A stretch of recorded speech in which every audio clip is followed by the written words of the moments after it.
but I never say this band sucks. I hope their demise. I never go that far. I just kind of have a little fun with it or whatever. But I want that band to be successful, and I'm glad that people like that shit, right? But I mean, and you got to be allowed to like not like things, and I think it's perfectly human to come out and say, yeah, I just don't like it, and it's it sounds like this to me, and poke some jokes at it, and people just got to be able to like accept that.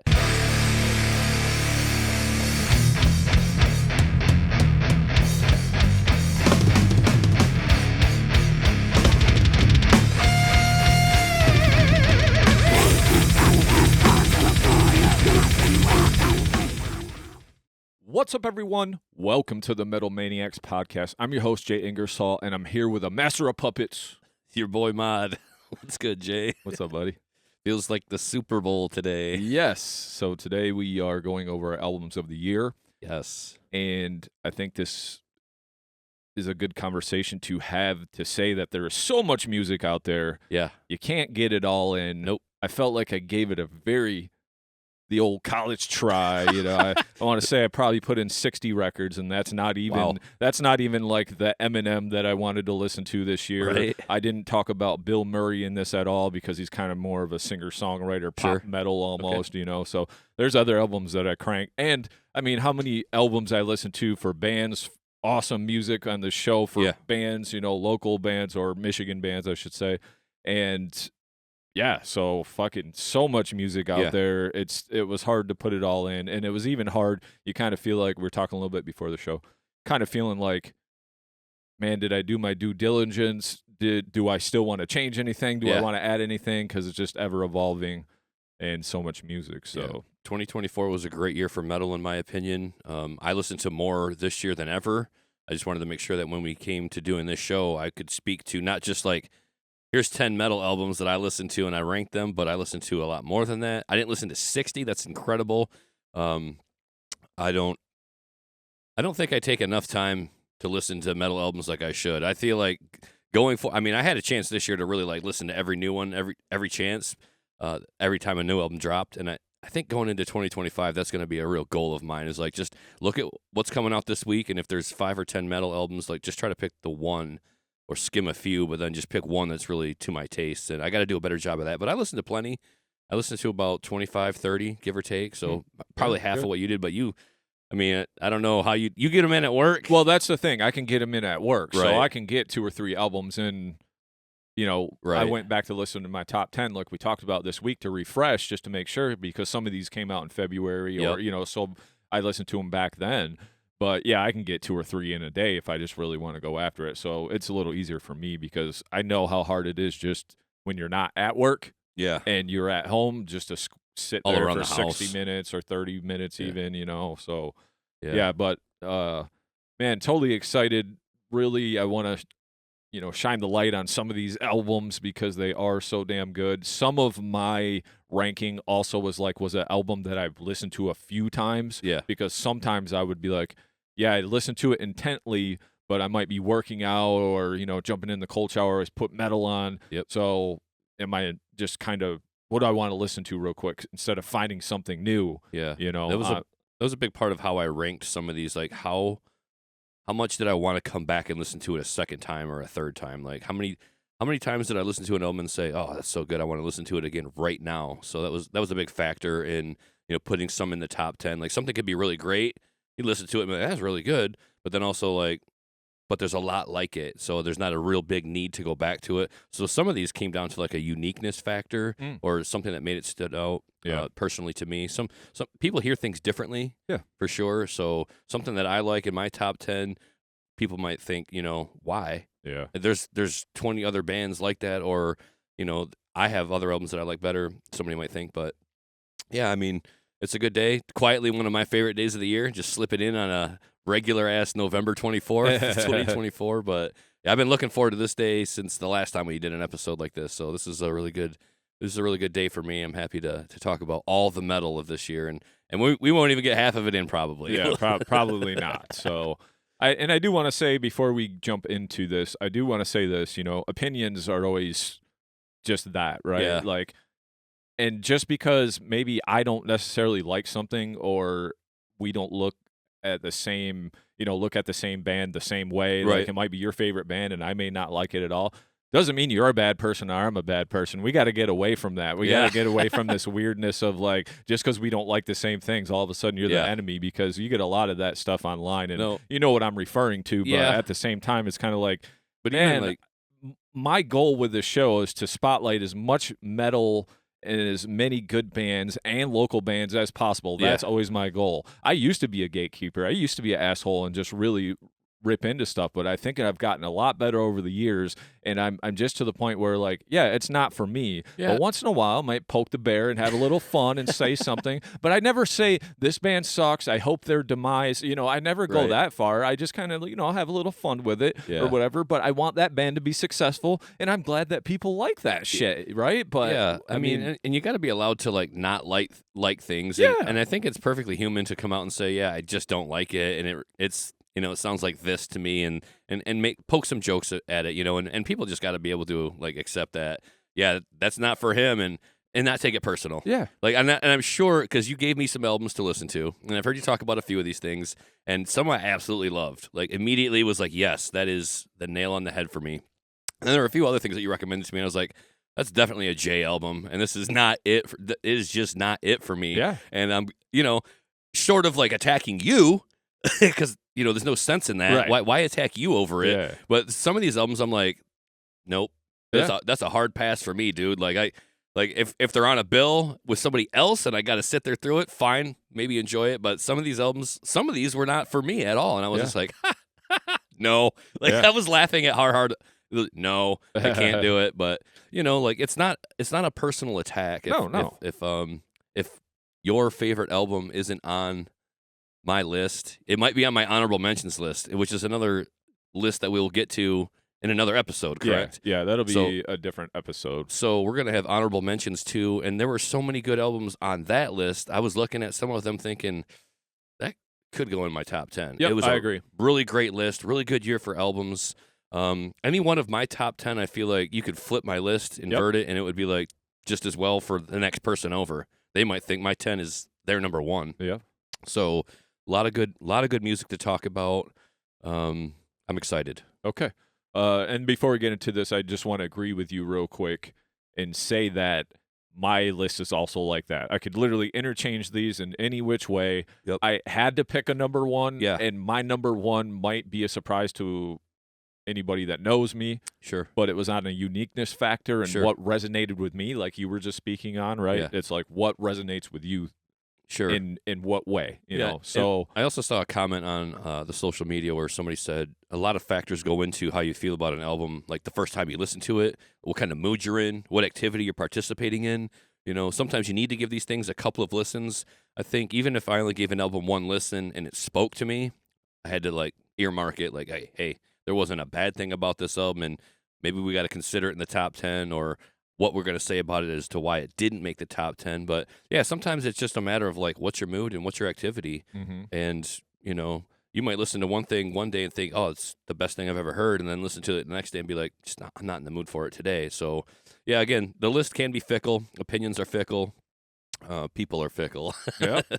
But there's a lot of good music. And I think the lists will be, I think it'll be a surprise to each other today. We'll see. Oh yeah. Like, last year, I feel like we kind of were catching up because we were getting the show started in the summer. Yeah, and then we just had this idea, like, almost at the last minute, like, hey, we should probably do albums of the year, right? That would make sense. Yeah. And we're like, oh yeah, shit. Yeah, I got a lot of music to catch up on. Yeah, it was And, a cram session. Yeah, yeah.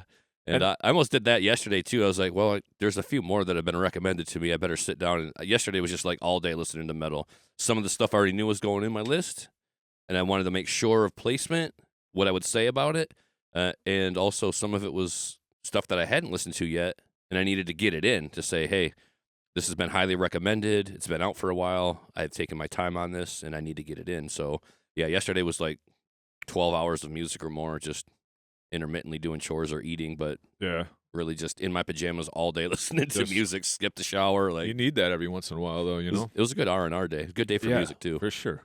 So let's get into this, man. You want to go first on this? Yeah. All right. We're going to start 10 going to 1, I'm assuming, right? Yep. So give me your 10.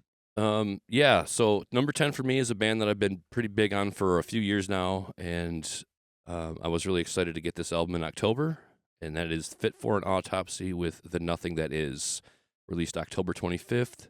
Clocks in at 43 minutes, 26 seconds. This band is from Jersey City, New Jersey, featuring Will Putney on guitars and the studio bass, Pat Sheridan on guitar and backing vocals, Joshawn Orta on drums, Tim Howley on guitars, and Joe Bottolato on vocals, and also Peter Blue Spinazzola on bass. So I don't know if he's on the most recent album. I know that Putney was doing some bass in the studio before that, but honestly, just a great effort from these deathcore giants. I feel like it makes my list based on the amount of groove that this album offers, and also the choruses that seem to be popping up in their style right now, almost moving from deathcore to metalcore, but not in a happy thrash metal kind of a way. Yeah. Like, they're still very much deathcore. I don't know that they're death metal at all. Go ahead. Oh, I'm sorry. Go ahead. I didn't. Yeah, so the style seems to be shifting a little bit, but not in a way that makes me feel like they're a metalcore band. Yeah. I just feel like they've adopted some of that styling where the choruses are concerned. I've had choruses in the past, but I think more to the point is there's the clean vocals popping through. I don't know that that's their main lead vocalist, Joe, or if it's Pat backing him up, or both, but I absolutely loved the clean vocal on the choruses this year. It's a brutally heavy album. Is that new to them then? I feel like it is, but I haven't listened to every single one of their albums. Okay. I do have the one prior to that, and I've got The Great Collapse. So, it's impossible to own every single album by every band, especially when they're getting a lot further along in their career. Yeah. But this is one I had on my radar, and I think they've done some choruses before, but these really shined. I thought they did a really good job with them. I had them stuck in my head. Hostage was their first single that they released, and that one had the chorus on it, and I thought it was a good way to start the album. So it was their first single. It's the first track on the album. You listen to that. That's pretty much what you're getting for the rest of the album, I feel like. Yeah. And I like when a band, their number one track is a really great representation of the full album. Sometimes it's not. Sometimes it's an anomaly. Like, you just kick the door down and it's in your face, and that might not be the rest of the album. Or sometimes it's really slow and instrumental and it's atmospheric, but it's not the whole album. But this one was like, here's track one, and you're getting like 9 more of these bangers coming at you or whatever. But a lot of groove, a lot of melody, dab of the clean vocals. Got some guitar solos sprinkled in there, keeping things interesting. They utilize the second guitar very well throughout. So you've got the one just crushing the rhythm, and then you've got another guy, adding like a lead melody over the top. And there are solos too, but there's a lot of just melodic second guitar parts that really keep it fresh and exciting and interesting. I think these guys are the king of grooves. They had a lot of creepy, clean guitar parts, so they weren't like very intricate, but they were just really moody and dark. And the whole album is that way. Like, It's just a really dark album.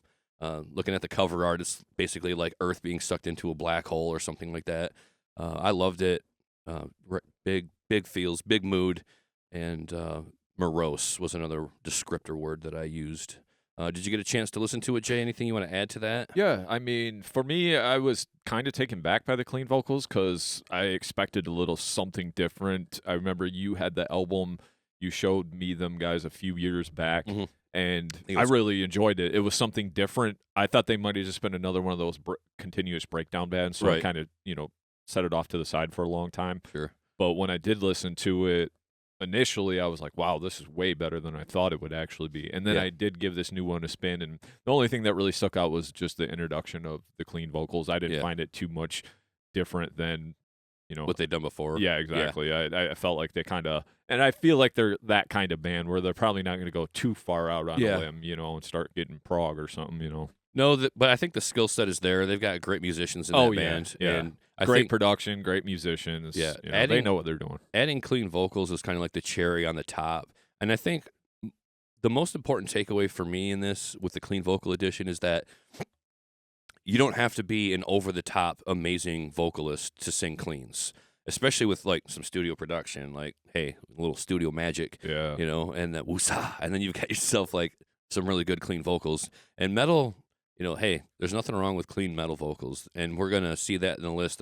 I think in a couple more albums that we'll speak to, there's definitely a room for clean vocals and singing in metal, and it doesn't take away from it. It actually, the idea of people singing, "I'm still your hostage," like the whole crowd singing that chorus, that line back to you, like that's just gonna be so impactful in a live moment. Like the guy can scream 99% of the time, but you had like one clean lyric, and then the whole crowd singing it with you. And I feel like it just makes it catchier if you do it right. So you don't have to be the world's best clean vocalist to sing clean on a metal album. So, all right, Jay, where do you want to start your list off at 10? All right, so number 10, Deicide, Banished by Sin. All right. It snuck onto the list, and it surprised me because I'm not the biggest Deicide fan. Right. No, historically, personally knowing you now. Yeah, I mean, I loved Once Upon a Cross, and we talked about that before. Yeah. But that was kind of where it started and ended. You know, I just really, I enjoy some of their other things that I've heard, but it's never been anything where I'm yearning for the new Deicide. But I gave it a spin. This album comes in at 38 minutes, 59 seconds.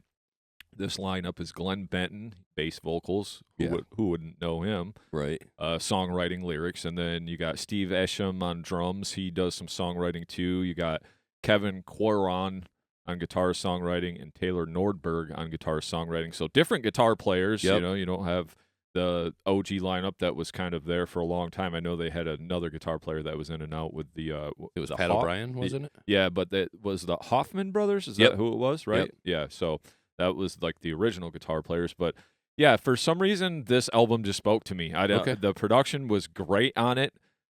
Out of nowhere, just clean Deicide record. It didn't sound like shit. I could hear every note. Yeah. It just had me like snapping my neck the whole time from beginning to end. And then there's just some little, Glenn Benton with his catchy little satanic choruses or whatever, it's you believe whatever you want to believe. I don't buy into it. It's not why I like it. I just think it's funny sometimes. It's almost comical. But yeah, this album was released on April 26th, 2024.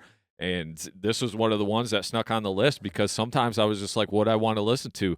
Some cool, groovy, old school death metal that sounds good with good vocal hooks. Yeah. And I'll find myself putting this album on, or like if I'm hitting the weights or something. So this is why this one snuck on there for me.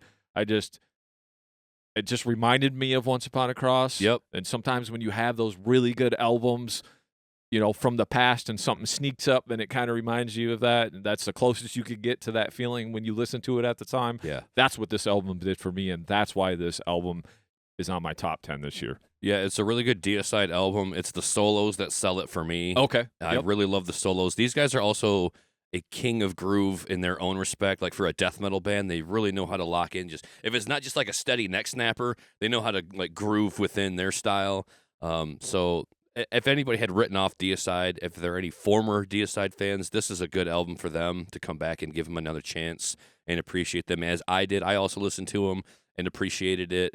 They kind of keep things in their own style. Like, there's no newness to their style. They didn't go and add elements or anything. This is straight up another Deicide album. The only thing is this is a really good Deicide album, and I recommend it to anybody who's a Deicide fan or an OG death metal fan. Glenn Benton with the vocals, I thought he did a great job of reaching within his skill set, like the lows and the highs, and doubling up those vocals in the studio. So yeah, definitely an enjoyable, just a mean satanic death metal album, and I had a lot of fun listening to it. I knew you were giving me a little pushback the other day, though, when we were kind of talking. You scoffed at me a little bit. So did you since change your mind? Did you re-listen to it, or you just? I think if I was scoffing at the time, I might have been only about 2 or 3 songs into that album. Okay. Like what I had listened to, and just kind of thinking like, come on, Jay, it's Deicide. But yeah. then I listened to the whole thing, and it's not like there's only 2 or 3 good songs on it. It's pretty consistent. Yeah. Like I think the song that they released first was "Sever the Tongue," and that's track 3 on the album. And when you get to that, and I'm like, yeah, that's the best song to put out first. I think. I mean, it could have been track 1. I'm a big proponent of that, but it was a great first single, and it's a good representation of that album, and I enjoyed it. I didn't hate it at all. I kind of know what it is, so at the same time I'm like, let's get through this. Let me get this over with. At the same time, it's like it's good though. It's not like we're phoning in the trem pick riffs and No, they do a really good job. Like they understand their instruments very well. They understand the scales very well. And I know it's like a mean death metal album, but at the same time, they have a way of making the music sound a little bit upbeat and happy. Yeah, because it's know- that. They do the rock beat. You know what I mean, with a double bass underneath. And their choice of notes. Now, it isn't like a very major Iron Maiden feel, right? But it is borderline. Like they got enough whole steps in there to make it feel jumpy and happy in a way, like just kind of a good mood type of thing. But it's at the same time, it's also like ripping. Yeah. Like the anger creeps back around, and they get mean with it. So it was fun, and I appreciated it. Yeah, and that's the thing. Some of this, it's like I do enjoy some of these albums on my top 10 list because of uniqueness, and some of these albums I enjoy because it's just that. I know what I'm getting, and you gave it to me really well. Yeah. You did a great job delivering it, and I gotta respect that. Yeah. So, and I'm a sucker for good songs. As I evolve in my age, I realize I just need good songs. Sure. Dude. Because I went back and listened to a couple of these, and I'll speak on them, and it almost went into the soup territory. Yep. And then it just kind of, what I thought an initial listen almost reverted back to a lower on the list because of that. So, but you want to move on to your number 9? Yeah, so I'm really geeked about this band. Again, considering the placement, I want everybody to remember, like, this album could be higher on the list. I almost feel guilty putting any band up against another band, because now we're going to shift styles entirely from the last two bands we just talked about. But at number 9 for me, we've got Veil of Noth, Between the Worlds of Life and Death. Okay. Pretty awesome album title. Released May 24th, clocks in at 37 minutes, 53 seconds. These guys are out of Denver, Colorado. I think the core original member is Vance Valenzuela. Okay. On guitar. He's the founding member. Then everybody else is new. You've got Ken Sorceron on vocals and bass in the studio. So we know him from Abigail Williams. Yes. Okay.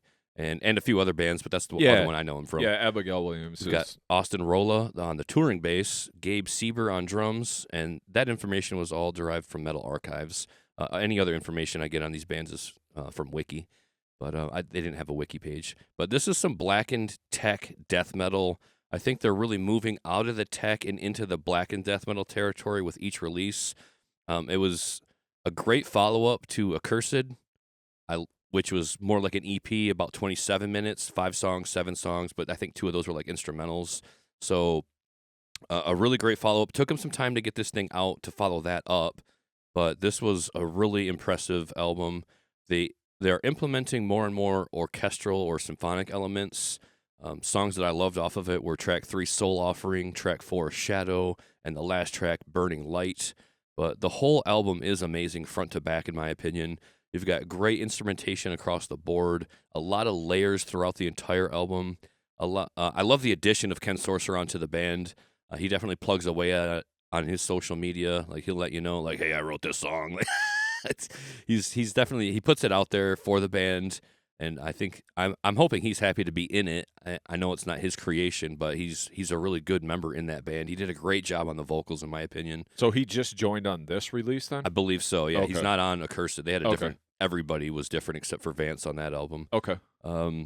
So I love the direction this band is taking, moving from the tech into the black and death, and utilizing more of the atmosphere with the keyboards and the orchestral instrumentation. It grooves really hard, which is one thing I want in my metal these days. Less blast and grind, but also I don't want like the knuckle dragging, earth shattering breakdowns either necessarily. Like sometimes that really grinds the whole album to a halt for me. I'm like, or the song that I'm listening to, I'm like, ugh, too slow. Yeah, it's just like when you hit that note and it just rings out forever, and I'm like, that's beyond a breakdown. Right. I don't know what we're doing here, but nope. This had just like a nice steady in the pocket most of the way, and when they weren't thrashing or shredding. So a great album by Veil of Noth, and really happy that these guys are still doing it. I know they had to go through like an entire lineup change, and never know the reasons for that necessarily, but I think everybody did a great job. The thing that was kind of missing on this album from the prior EP is that bass popping out like it had before. Okay. Like, I still think they went with some of those tones, but their previous bassist had a way of just like popping out a lot more. I think it looked like, from what I read, Ken did the bass on this album in the studio. I don't know. He doesn't play it live, but he must have laid it down for him, and it still sounded good, like good tones. It popped out somewhat, but I really miss what they had done previously with the bass. But it didn't really take the album down a peg at all for me, or not having that bass. It was still in the mix, and it was a really great album. I listened to it again recently, and I was like, man, should it be higher on the list? But again, not a competition. I could just speak to 10 albums, and then we'll speak to some more later. But it was a really great album. Do you feel like it was better than the last effort overall for you, personally speaking? No, I still think Accursed is probably like, but again, that a lot of that comes to like I've listened to it for years. Right. It was my introduction to the band. It's going to be really hard to follow that up. I might listen to them back to back and say, oh, it's neck and neck, and I do feel that way. It's pretty much neck and neck. Mm-hmm. It's got 10 more minutes of music on it, which is cool. And again, they're kind of shifting just a little bit as they go away from that tech, but they're very skilled instrumentalists, so they know what they're doing. I really love it. I want to see if they can keep the lineup together. Yeah, what happens on the next album, because they could come out with album of the year next year or 2026 whenever they drop their next album. Right. Could be 2027, 2028 because they seem to take their time. Dropped, They seem to take their time. You know, and then Ken's also got Abigail, so they're active doing things, shows and new records and stuff too. So, but it's not like it's not underwhelming. It's not like it doesn't compare to the other one. I think it's neck and neck to the previous effort. So if you like Accursed, you'd definitely like Between the Worlds of Life and Death, which is a nice hard title. I love it. So for me, Val of Noth, it didn't make my top 10, but it very well could have. Sure. That's how great that record is. I remember when I first popped it on, I texted you instantly, and I said, this is incredible. Right. Badass black and death metal. If you were looking for some new school black and death metal that sounds good, that's 2024 style, this is for you. I have precise and razor sharp because that's what it is to me. It slices like a knife. This thing just cuts through you. It's just so technically proficient, just so on point. Everything's in your face, but it has a nice nastiness to it that is dark and evil as well. But I absolutely love this record. So it's just one of those ones that just didn't make it on the 10, but it very well could have for me, dude. Sure. All right. So next for me is Nails, Every Bridge Burning. So I don't know why I love this album so much, to be honest, because I wouldn't normally like stuff like this, but I just think it's so good. State your case. So this album, first 17 minutes and 44 seconds, you can get in and you can get out. Album. I'm like, I'm good with that. And you got Todd Jones on guitars, vocals, Andrew Solis on bass, Carlos Cruz on drums, and Shelby Lermo on guitars.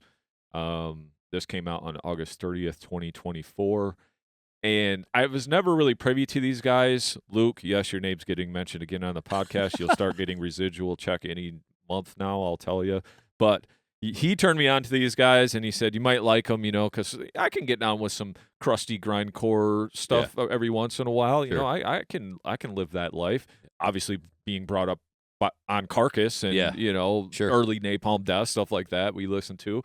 So this album, to me, it's like crust punk with a dismember coat on it. You can give me 17 minutes of punishing in your face, just forward the whole time. It's just like a bullet piercing through the window, just constant in your face.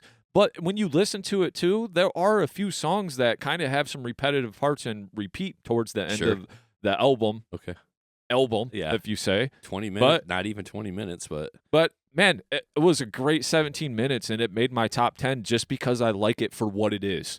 Okay, it's nasty, it's in your face, it's a fuck you to whatever. Yep. And normally, if you say like crust punk, I'm just like, just kind of shove it under the rug. Probably not for me. Yeah. But when I put this on, it just spoke to my soul about. Maybe I was just pissed that day, but I did re-listen to it the other day. Excuse me.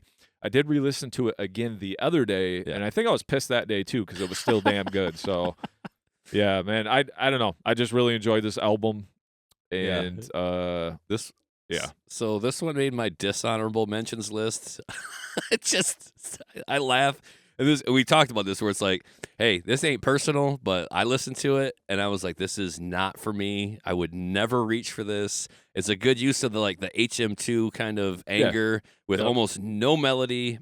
No melody. It's a hard pass for Mod. It's a 1 out of 10. I only like it because Jay likes it. That's, if Jay says, hey, Nails is on this bill too, I'll be like, okay, I can go and get a beer. Like, they'll be done by the time I get back. It's like 17 minutes.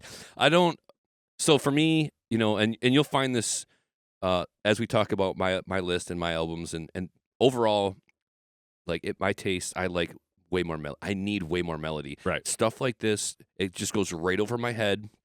When we're only heavy for the sake of being heavy, or it's just like there's no use of music theory whatsoever, I just dip out. Like I can't like take it in and say, yeah, this is for me. Like I understand why people like it. It's got that angry emotion, and it's just like it's so intense and driving. Like I get it, and it's punishing, and you have more capacity to appreciate that than say I do. And I like stuff like that, but it's got to be surrounded by like songwriting and melodic passages before and after it, and there's just got to be other instrumentation. This was just 17 minutes of gritty distortion in your face, screaming at you, and it was hard for me. I listened to it tongue in cheek, smiling the whole time, going, Jay likes this shit. This is for Jay. So this is one of those instances where we have a completely opposite opinion about something, and guess what?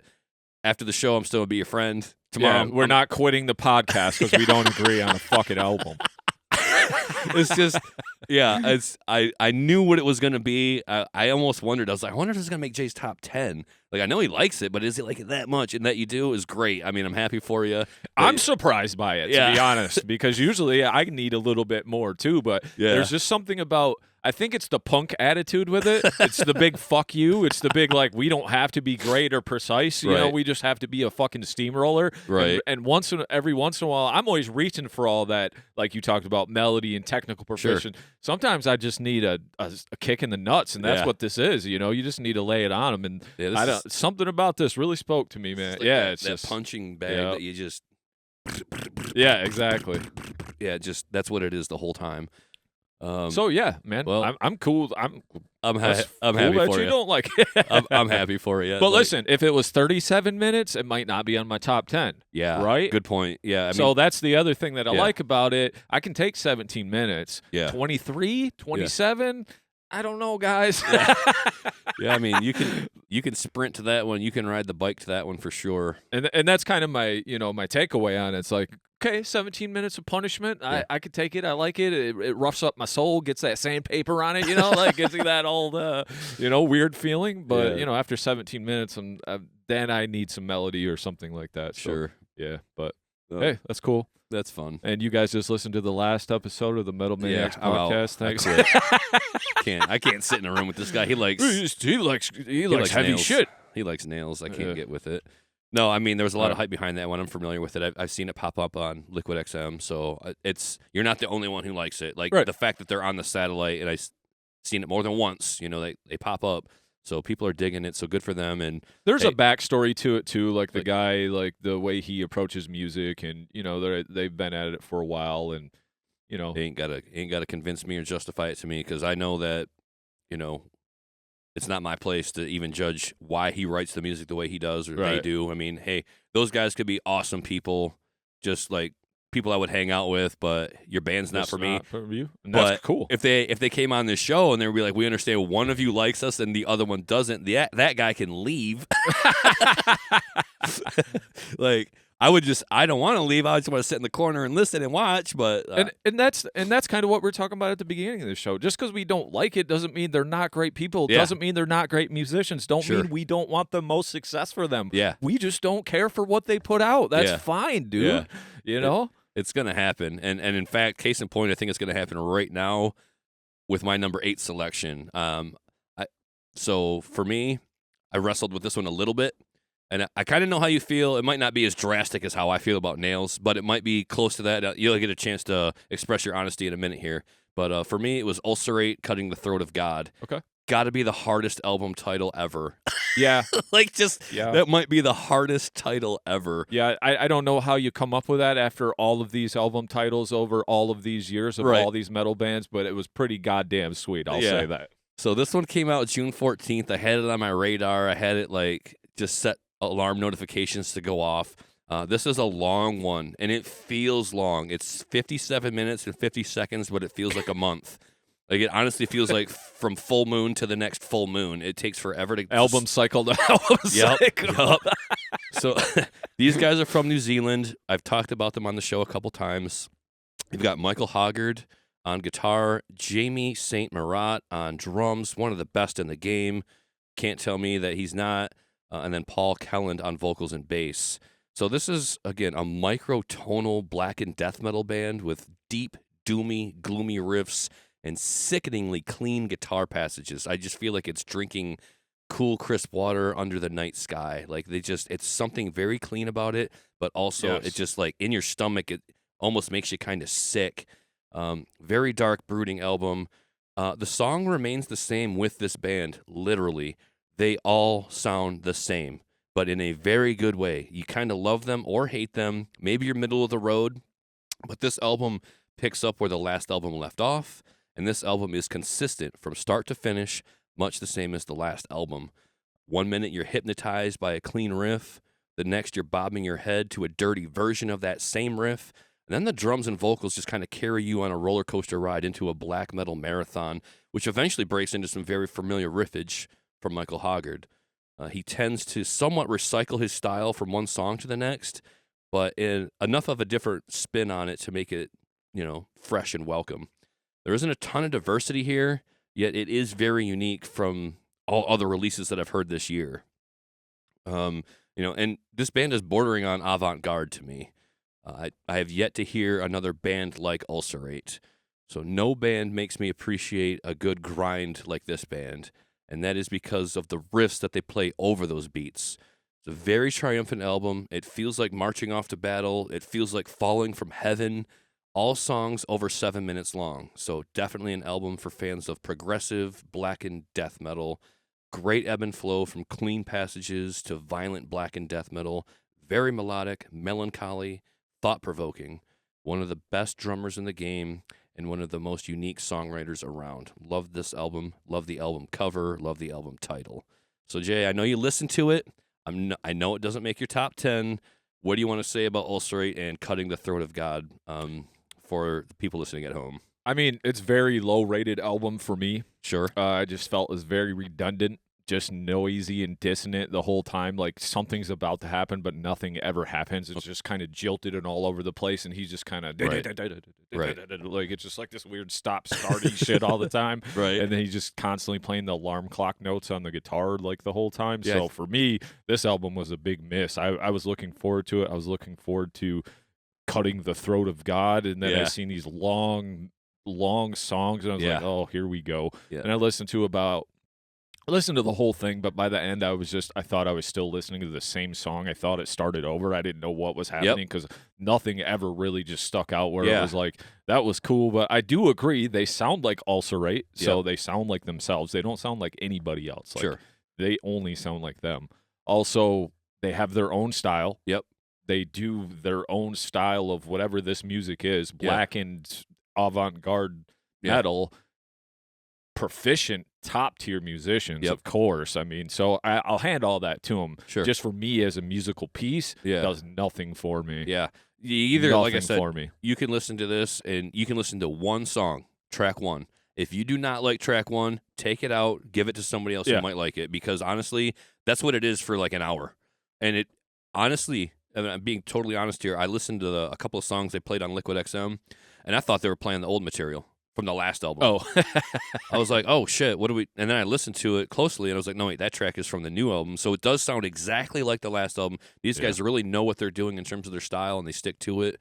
And I can't be mad about it because I like it. I like those cleans. This is as much black metal as I can take is what they do. And they're not like that true cult black metal. They're not that style, but they are definitely a black metal like offshoot. Yeah, like subgenre of black metal almost, because they're like pretty technical or whatever. But I respect them. I love the cleans. I love the way that he tap dances on that that pedal board.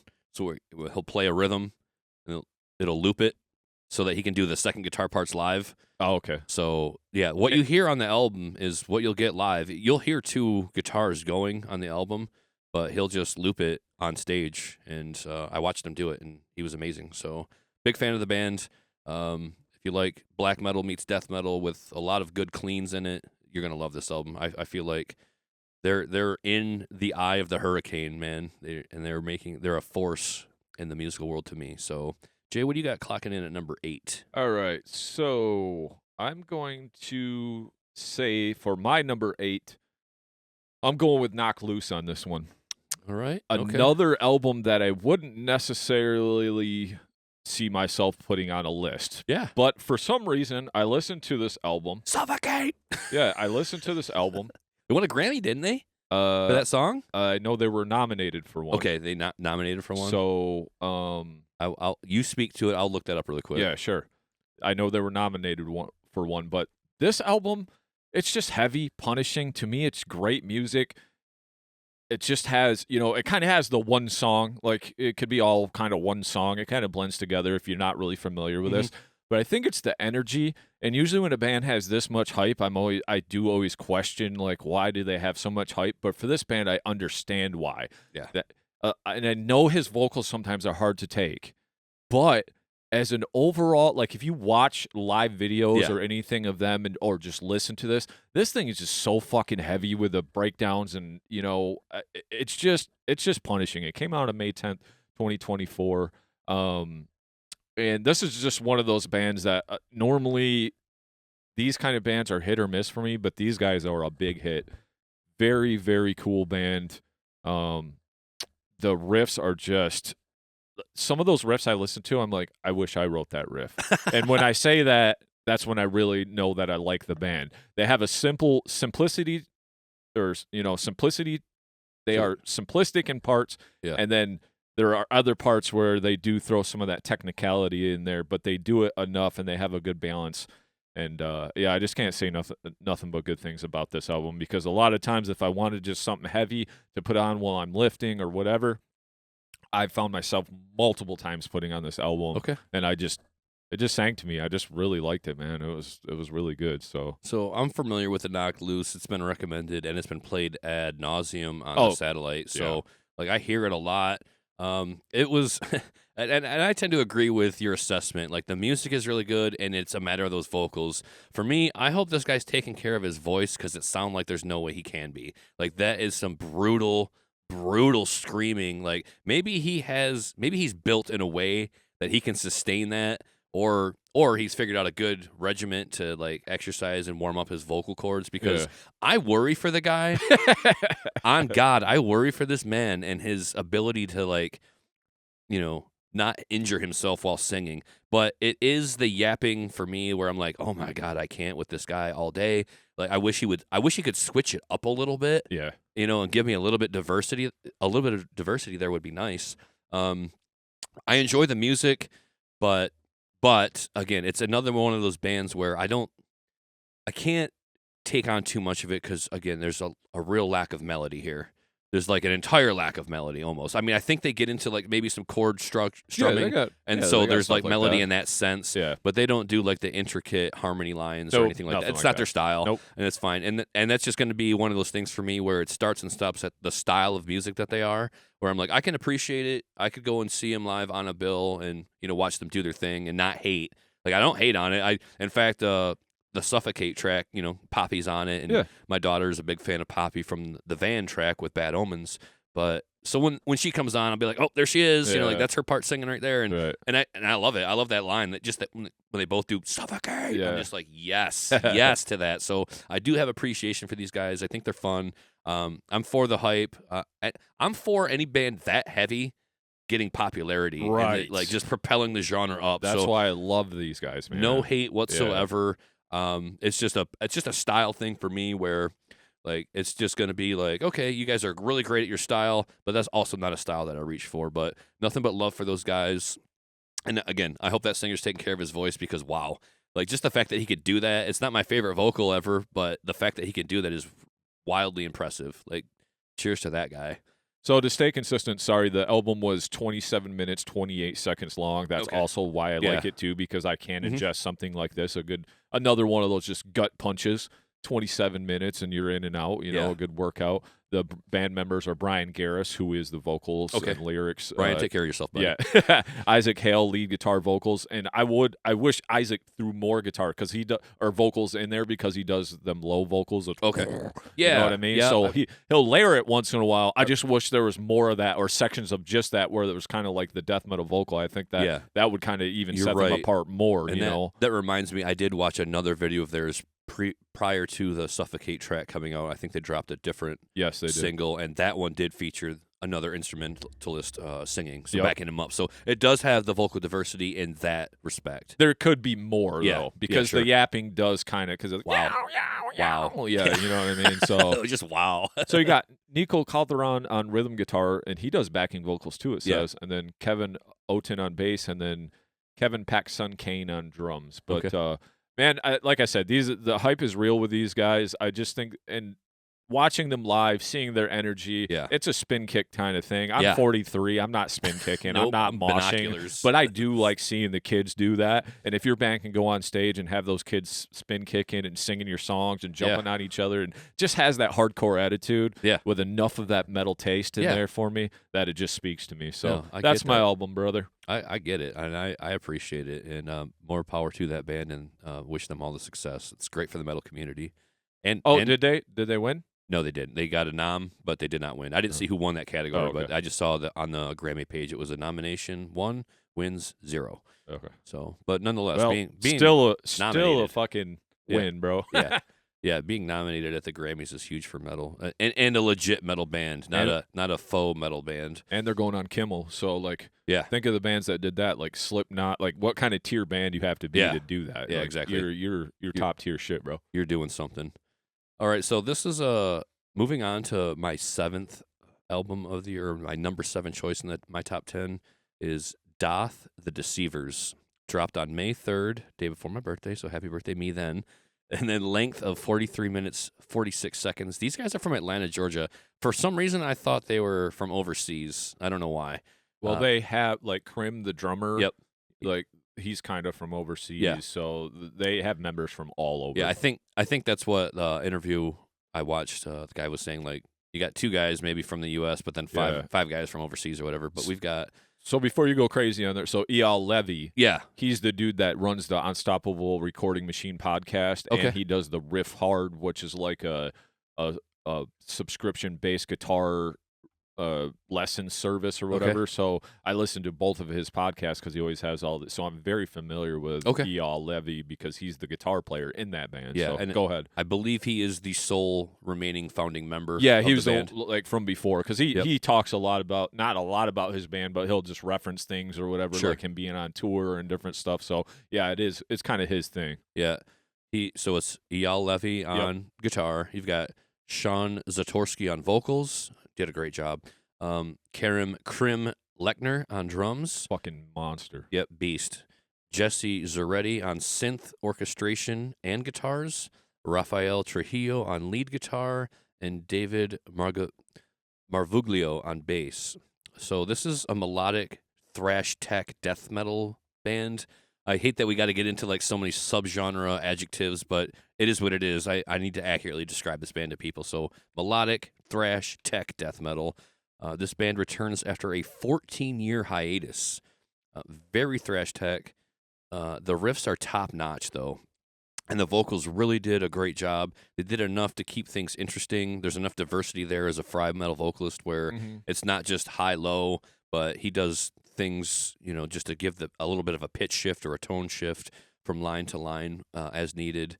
The solos on this album might be the best of all metal albums released this year. I really felt myself captivated by the guitar work on this album. Well, he used to be in Obscura, just so you know that. Okay. Raphael did. Okay, that makes a lot of sense because those guys are like basically S-tier virtuoso musicians. So I just found myself enjoying those solos every time. My face was melting. I was like, wow, these guys are so good at that part of their game. They're criminally underrated, probably. But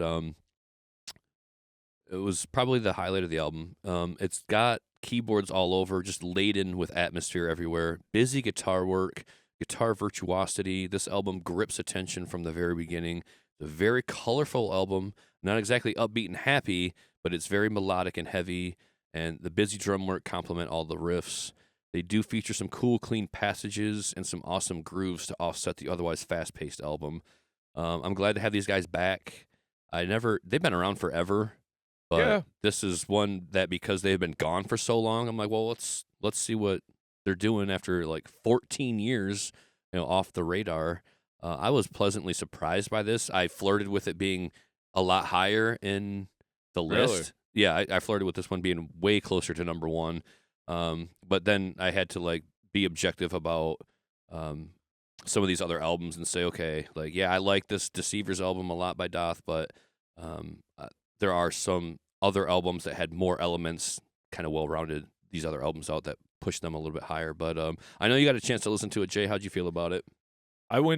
It was one I gave one spin. I didn't really come back to it. I probably wish I should have or would have, I do remember it being really heavy. I do remember loving the dude's vocals because not only when he did the heavy vocal, they were also audible, so you could understand what he was saying, too. So he did a really good job with enunciation and really making his message clear. I remember that. I love the guitar playing on it because not only the shred, but when you listen to somebody a lot, like I listen to Eyal Levy and I listen to both of his podcasts all the time, you kind of just start to like somebody because you like his attitude, you like how hard he works, and you like, because Eyal Levy's an amazing producer himself.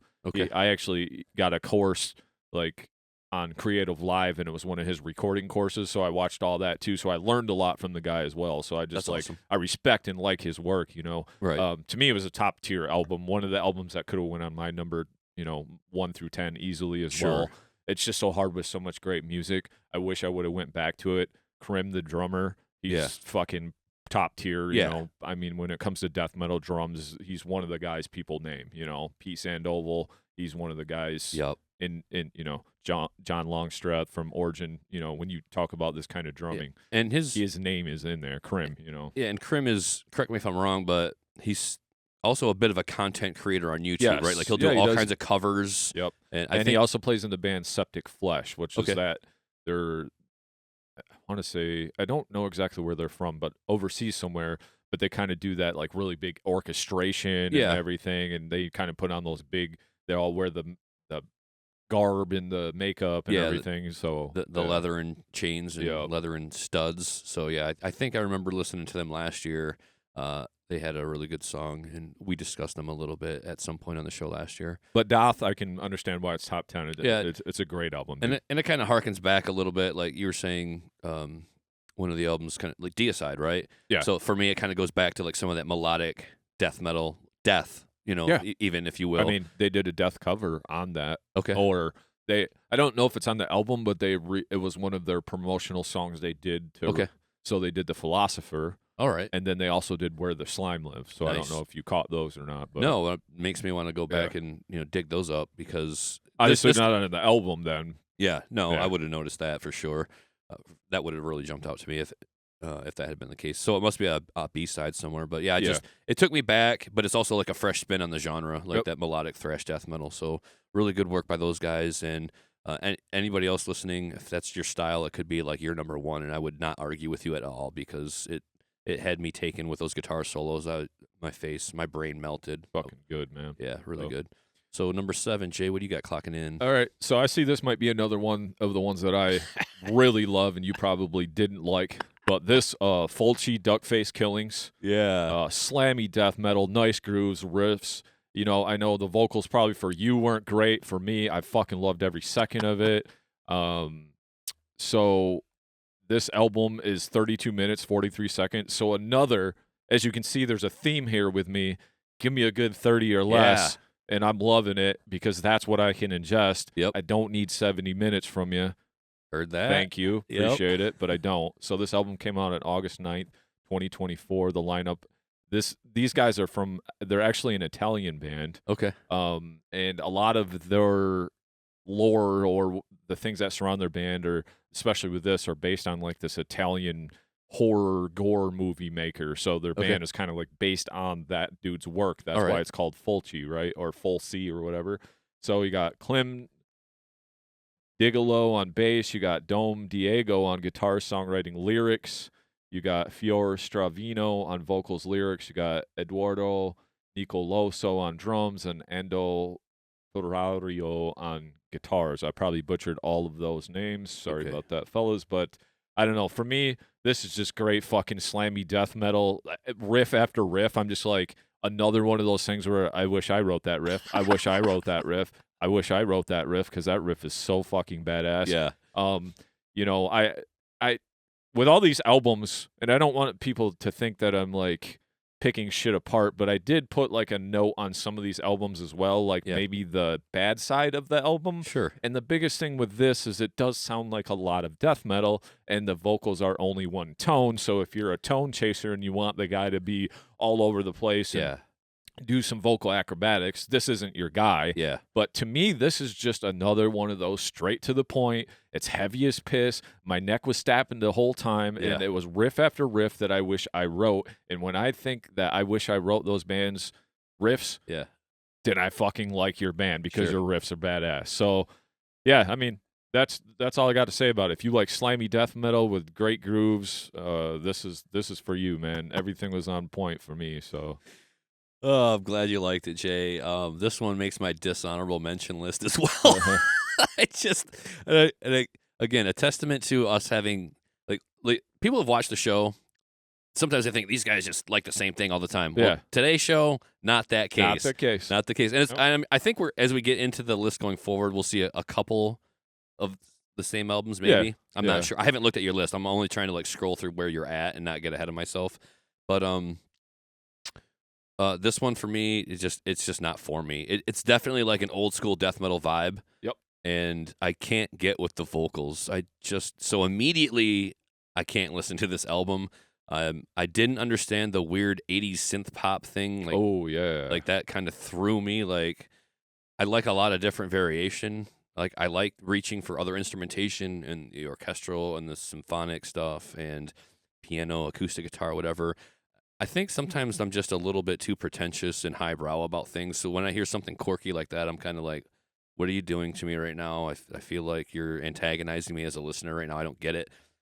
So yeah, very confused about it. The guitars did rip though. I will speak to that. I'm like, I said, I'm never going to put this on again. Artwork was cheesy and I got some riffs on, it's got some riffs on it, but it's a basic sound overall with very limited vocals. And I dipped out after 4 songs, 2 out of 10 riffs only. That's my opinion on it. You're not mad about it.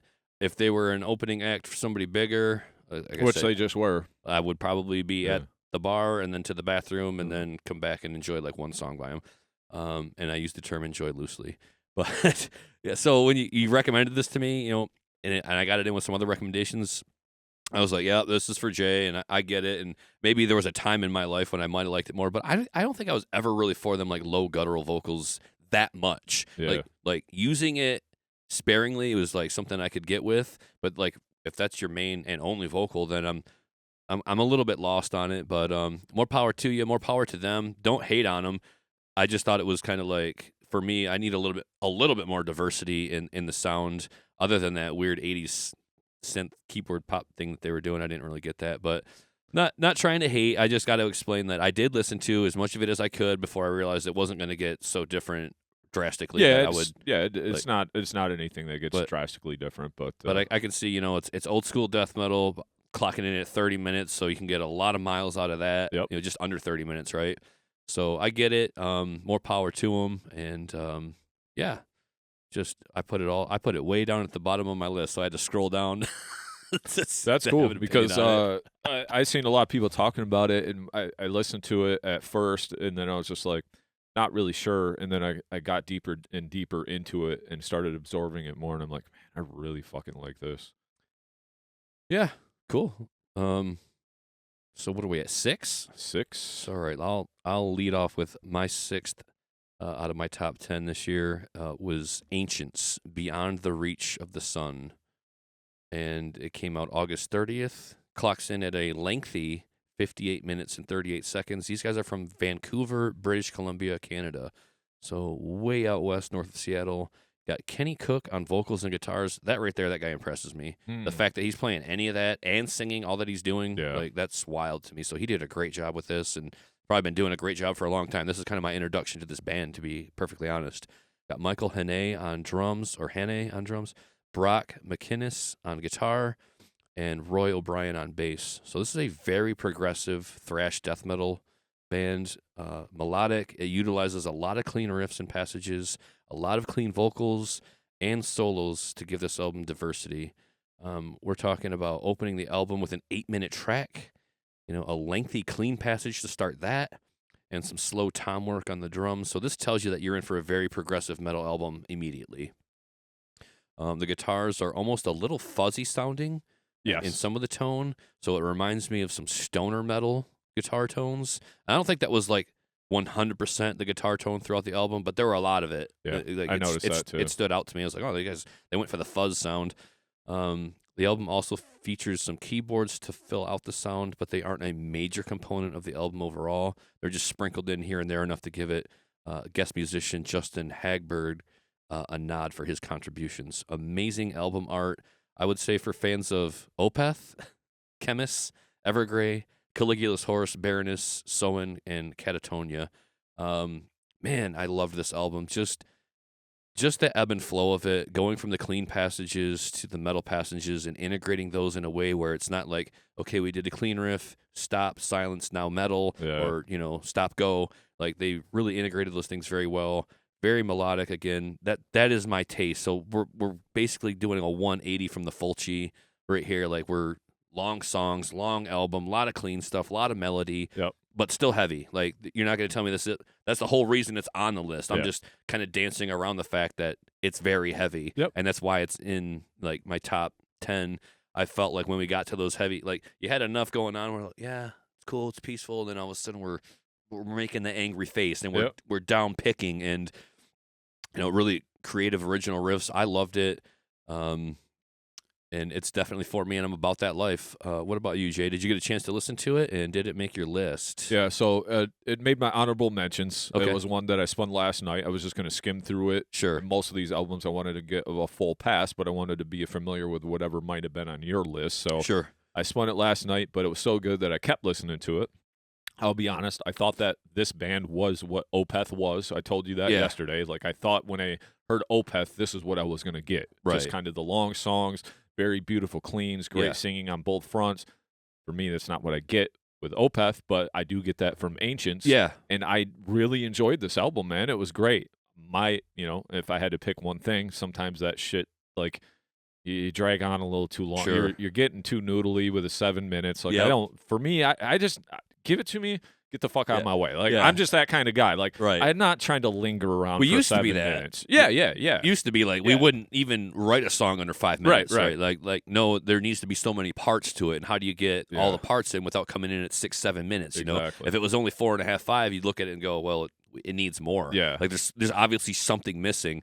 But nowadays, I get it. Like, we're kind of in that TikTok age, and also tastes change over time to where it's like, you might not need a 7-minute song. For me, I like that stuff. I can handle a 4.5-minute song, sure.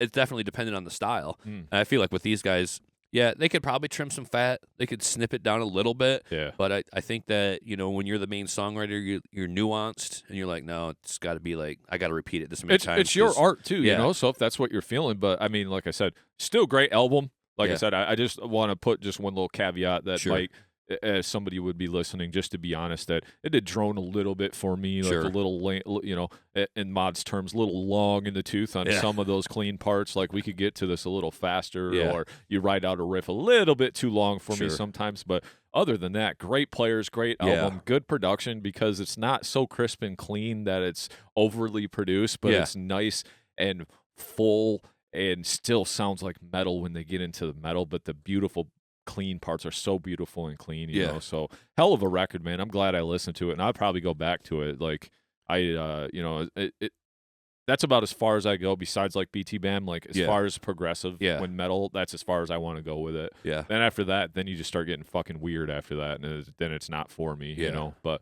great album. I see what's on your top 10 for sure, dude. Yeah, a lot of these bands of mine they're going to speak to my style, and I'm going to probably stay in that wheelhouse as much as possible, but we're going to get into some different stuff in the next 5 albums here. But what do you got clocking in at 6 for you, Jay? So number 6 for me is another slamming death metal record that this band I didn't really pay much attention to through their discography. Okay. And trying to listen to all the albums of 2024, this one popped up. This one was on the list. Yep.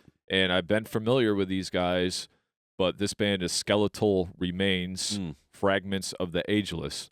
Okay. So for me, it was just really sick death metal once again. Great riffs, good songs. To me, like, you could hear a lot of this Behemoth, Deicide, Cannibal Corpse bleeding through. And maybe just I'm on an old school kick because that's a lot of the shit on my list is just this powerful, in-your-face death metal this year. It was a good year for it. Yeah. So this album, they got a couple instrumentals on the album. Okay. So it breaks things up. They go into passages in between songs that might be a little clean something or a little effect or something. So it's not just the 45 minutes and 37 seconds of straight death metal that you would normally get out of maybe a death metal band. This guy doesn't overdo it on the vocals either. Right. He doesn't get crazy with it, but he's got a couple tones. There's a couple tones in there, and he makes it just interesting enough. But also at the same time, as you can see with my list, I take things for what they are. I'm not expecting more out of this album. Sure. I got what I thought I was going to get, and it was it over-delivered, right? You know what I mean? Like, I'm like, okay, this is a death metal record, right? So this album came out on March 8th, 2024, so quite early in the year. Yeah. You got Mike De La O on guitars, Chris Morey on guitars and vocals. You got Pierce Williams on drums, and Brian Rush on bass. So just, I guess the bad thing, another, I don't want to say bad thing, but I guess I'm looking for the phrase to put it. But one of the things you could say that it is death metal. Yep. It sounds like other stuff. Yep. But, I mean, we're talking extreme metal and death metal. Like, not everything's going to be so profound like BT Bam or something where they have every trick in the book and they can throw at it. Some people just want to play some heavy fucking music and death metal, and I'm taking this record for what it is. But just I like it, man. Just another good punch in the gut. Like, another great heavy steamroller of an album, man. I listened to it. I enjoyed it. It is an old school death metal sound. They're not terribly progressive, but I think when we're talking about old school death metal, they really hit a home run with this album. I have more to say on it because it didn't make my top 10, but I did listen to it, so I'm going to save some material for the honorable mentions, and I'll come back around to it. But yeah, they did a great job with it, and I thoroughly enjoyed it. So, I'm glad you like this one at least. Yeah, no, I definitely enjoy that one. So we're on the same page there. Yeah, okay. And I felt like the main part of that being they were very melodic. Yeah. For old school death metal. Yeah. There's a lot of groove in there too. So it's not all blast in your face, And that's where I get lost with the death metal. Right. I know the blasting is a lot for you sometimes. Yeah, like and if we're doing that, we gotta be doing it in such a way that that's unique, or that at least the guitar part stands out with that, or that's a nice contrast with that guitar with that beat. Like, that's interesting. So sometimes when we're just like trem picking and blasting, it just gets to be a white wall or a whitewash of noise, and I can't fuck with it. But this album, I loved it. I was appreciative of the recommendation on your behalf. I was like, a name like that, Skeletal Remains, I'm like, they've been around for a minute. I swear I've heard of them, but I finally get around to introducing myself to them, and absolutely love that album. Really, really could go on my list, to be perfectly honest. I got it highlighted. Like, some of them on my list here, I've got like highlights on the text, so I was debating on like, all right, let's be sure about this one. Let's listen to a little bit more of it and decide if it's going on the list or not. So it's definitely a highlight album for me and could be on the list next to some of these other bands. And I wouldn't be mad about it, but I just felt like because it was a like strict death metal album with a lot of other things going on, that was probably the deciding factor for me to like not have it in the top 10. But fair. Really a great album, and I'm glad you like that one. I'm glad I could at least snuck a recommendation, because now I'm going to recommend shit. He's like, "What the fuck, man? Why you keep sending me this death metal shit, you asshole?" Man, like. So in baseball, you'd be hitting like a 500. Okay, so that's cool. great. No, that's in basketball, you'd be hitting a 500. That's terrible. like at the free throw line, or from the field. From the field, from 3 would be good. Yeah, from the field's good. Yeah, so that's good. No, I loved it though. Great. But and like I said, I quit. Like, I'm fucking done. I only want to talk about the metal I want to talk about. God damn it. So no, great album. Moving on from that. Number 5 for me is I thought very similar to my number 6. Okay. And this is another recommendation from you, and that is Volcandra with The Way of the Ancients. So I tied these two together, not intentionally, but This is your number 5? this is my number 5. So this is moving on from Ancients to Volcandra, The Way of the Ancients. Gotcha. And that just happened to be just because of the way that my top 4 rounded out, and has nothing to do with the previous album. But this one dropped on March 1st of this year, and it clocks in at 39 minutes and 27 seconds. These guys are from Louisville, Kentucky, featuring Mike Hargrave on drums, River Jordan on guitar, Jamie DeMar on guitar, Dave Polensky on vocals, and Travis Meredith on bass. So all names I can pronounce. Kudos, fellas. I really love this album. I mean, we're talking blackened thrash death metal with some sparing use of clean guitar and or acoustic guitar passages to give the album some space. A lot of thrash-tastic riffs. Guitar solos are crispy. Bass exists in the mix with a great tone. A good use of songwriting. Clocks in at under 40 minutes, so you can get a lot of miles out of it. Best track, maybe Not Even Death, or at least the best lyric anyway. When I heard that, a lot of times you don't really understand what's going on, but when he started singing that lyric, I was like, it gripped me. I was like, not even death can stop me from you, or whatever the exact lyric was. But I love how many times he came back to that lyric, made it stand out. So when you got something like that stands out, that's really impactful.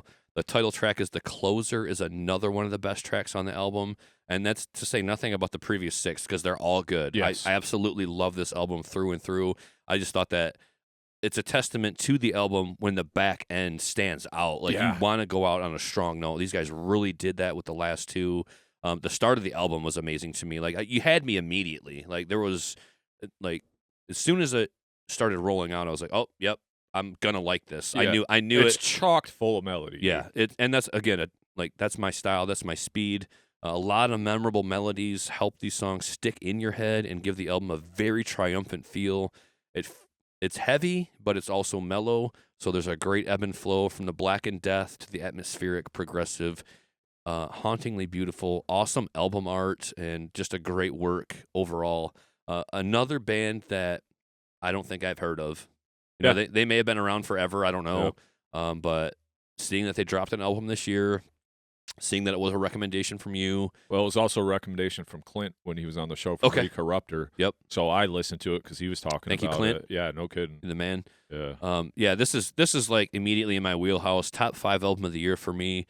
I just remember listening to it, walking the dog, and I was like, there's not a bad riff on here. There's not a bad minute on this album. I loved everything about it. And I know that this may or may not be on your top 5 or top 10 list, Jay. But so if you want to wait to speak on it, that's fine. I don't have to. It's number 5 for me. Okay, too, wow, so that's that's why I was like, when you said 5, I was like, okay. Yeah, that's crazy. So I guess the only thing I really want to talk about it, to me, it's just like old school black and death metal, melodic groove. It reminds me of like a lot of Dissection. So when I always tell you to listen to Dissection, this has bleeding elements of Dissection because it's so melodic but heavy at the same time. It's just sometimes they can get into the little bit of the happy thrash for me a little bit, and they don't have a ton of variety in the vocals, but the vocals are audible so you can understand what he's saying. Yeah. So I think that says leaps and bounds. If you're only going to be a one-tone kind of guy, well, at least let's make sure we can understand what you're saying, because then we can really more relate, right? So to me it was like a Riding Christ meets In Flames and Dissection type mix up, but 2024 production, great playing. But I absolutely love this record. I put it on multiple times, and then when it went back around, it could go higher than 5 for me. I just had to put it somewhere because, like I said, every album's interchangeable. But yeah, that's all I got to say on it too. Is like I recommended it to a lot of people this year too. As far as like, here's a great metal album. Yes. It's metal. That's what you're getting. But there's a blackened and death feel to it that is so good. I think a lot of people would appreciate it just for the melody alone, but it's definitely heavy and just a great album for metal and a great year for metal albums. So to be top 5 in a year of great metal albums is a real compliment to Volcandra and what they did with The Way of the Ancients. So I was super happy with it. Thank you, Clint. Thank you, Jay, for the recommendation. Yep. This band, not on the table here, but one that probably will be in my collection, because I feel so strongly about it that I would be remiss if I didn't own it personally. Yes. Like I mean, I could probably just download it, but that's not really how I do things, generally speaking, at least with metal. If you like it and have a copy of it, that's awesome. Yeah, I like having copies of things. It's just, that's one of the things that at my age, I collect some things. So, cool, Jay, what do you got? So, actually, we're back to me. You're back to 4 now. Yep. We kind of volleyed that one back and forth. So, yeah, number 4, man, I love this next album, and I definitely entertained the idea of this being number 1 for a long time, and that is, and I hate this band name, but Aborted with Vault of Horrors. You wanted that to be number 1? I thought of it for a while. Oh, shit. I mean, but... It makes me proud, little Nick. I know. I thought you might get a kick out of that. Especially considering what? This album is very grindy. Right? And soupy. Yeah, and definitely soupy. And we're going to see a little bit of a theme going forward with the next couple of albums, but specifically related to this album. So dropped on March 15th, had ample time to listen to it several times over, clocking in at 40 minutes and 10 seconds. That's a lot of grind. That's a lot of grind. 40 minutes and 10 seconds. These guys are from Waregem, Belgium. I cannot say that because you got to roll so many letters. You got to roll it. Waregem. Yeah. At least initially they were. Now they're kind of from all over Belgium as time has worn on and members have changed. But these days you've got sole remaining founding members Svencho de Calue on vocals. Ken, well, they're the best to fucking do it too. Yeah, don't give a fuck. Yeah, Ken Bedeen on drums, Ian Jekalis on guitars, Daniel Conroison on guitars. This is a tech metal masterpiece, and as stated, it does get grindy. It's got all of the guest vocalists. Yeah, all of them. Every song's got a featured guest vocalist on it. So, as if this guy wasn't good enough on his own, he had to bring all of his best in the game, all of his best friends, all of his buddies, all the guys that are doing it just like him. All the top tier guys are on this They're shit. all on it, and I don't have that list in front of me. Suffice to say, I know Ben. Yeah, Ben Duer's on it. Is track 1. So you've got the dudes from Despised Icon. Yep. They're on it. So just I want to say Dickie Allen probably. I should have it pulled up because it says on the album. But yeah, you've got so much melody, so much grind. Well, I mean, so we've got, I'll run down the names of the guys real quick. So track 1, Ben Duer, Shadow Intent. We got Francesco Paoli. Is he from Flesh God Apocalypse? I think so, yes. Okay, so we've got Johnny Ciardulio. We've got Despised Icon, Alex Arian, Matt Magachi, Jason Evans, Hal Microtisocus. Man, he got them from all over the globe. They're killing me. Oliver Ray Alleron, David Simonik, and Ricky Hoover. So again, yeah, all of the guest vocalists on this thing. What else did I want to say about this? One of the heaviest albums of the year. This thing is a metal grindcore masterpiece, and it's vocally monstrous. Yeah. It's a shot of adrenaline with its foot on the gas the whole way through. It does brush up against that wall of white noise a little bit, but only briefly, and it's otherwise a textbook example of how to push the physical limits of guitar and drum in metal music while also maintaining melodicism and songwriting. They utilize some studio production to create some atmosphere scattered throughout the album, giving chorus passages a depth to them to help them stand out and transcend the otherwise grind and thrash of the verses and other sections where it's mostly just guitar and drum in the mix. But just the riffs, the riffs and the vocals, and the drum work to keep up with all of it. This thing is you're going 90 miles an hour out the gate. There's not a lot of ebb and flow to it, but and I might have had it at 10 one day and 1 another day. Just it kind of depends on the mood. But when trying to be objective about it, the riffs were just so good. They were just so heavy, just like a Darth Vader choke slam, he's lifting you up with the finger and then he's slamming you off the ground and off the roof and off the ground and off the roof. Just, like the Hulk thing just in Avengers. But it was too good to deny in having it lower on the list just because when your riffs are that good, when the guitar solos are that good, when the vocals are that terrifying, and it's, melodic in a technical way, it's very melodic. But they didn't break it down to slow passages. Really, I don't think. Maybe not really. I mean, maybe a couple here and there, but this album, I couldn't deny the power of it, and I loved it a lot. So Aborted with Vault of Horrors. Jay, what do you think? Oh, I think it's my number 4 too, which Get is weird. out. Yeah, We don't. so that's we, crazy. We tried to like so just full disclosure. We didn't like reveal our top 10 to one another.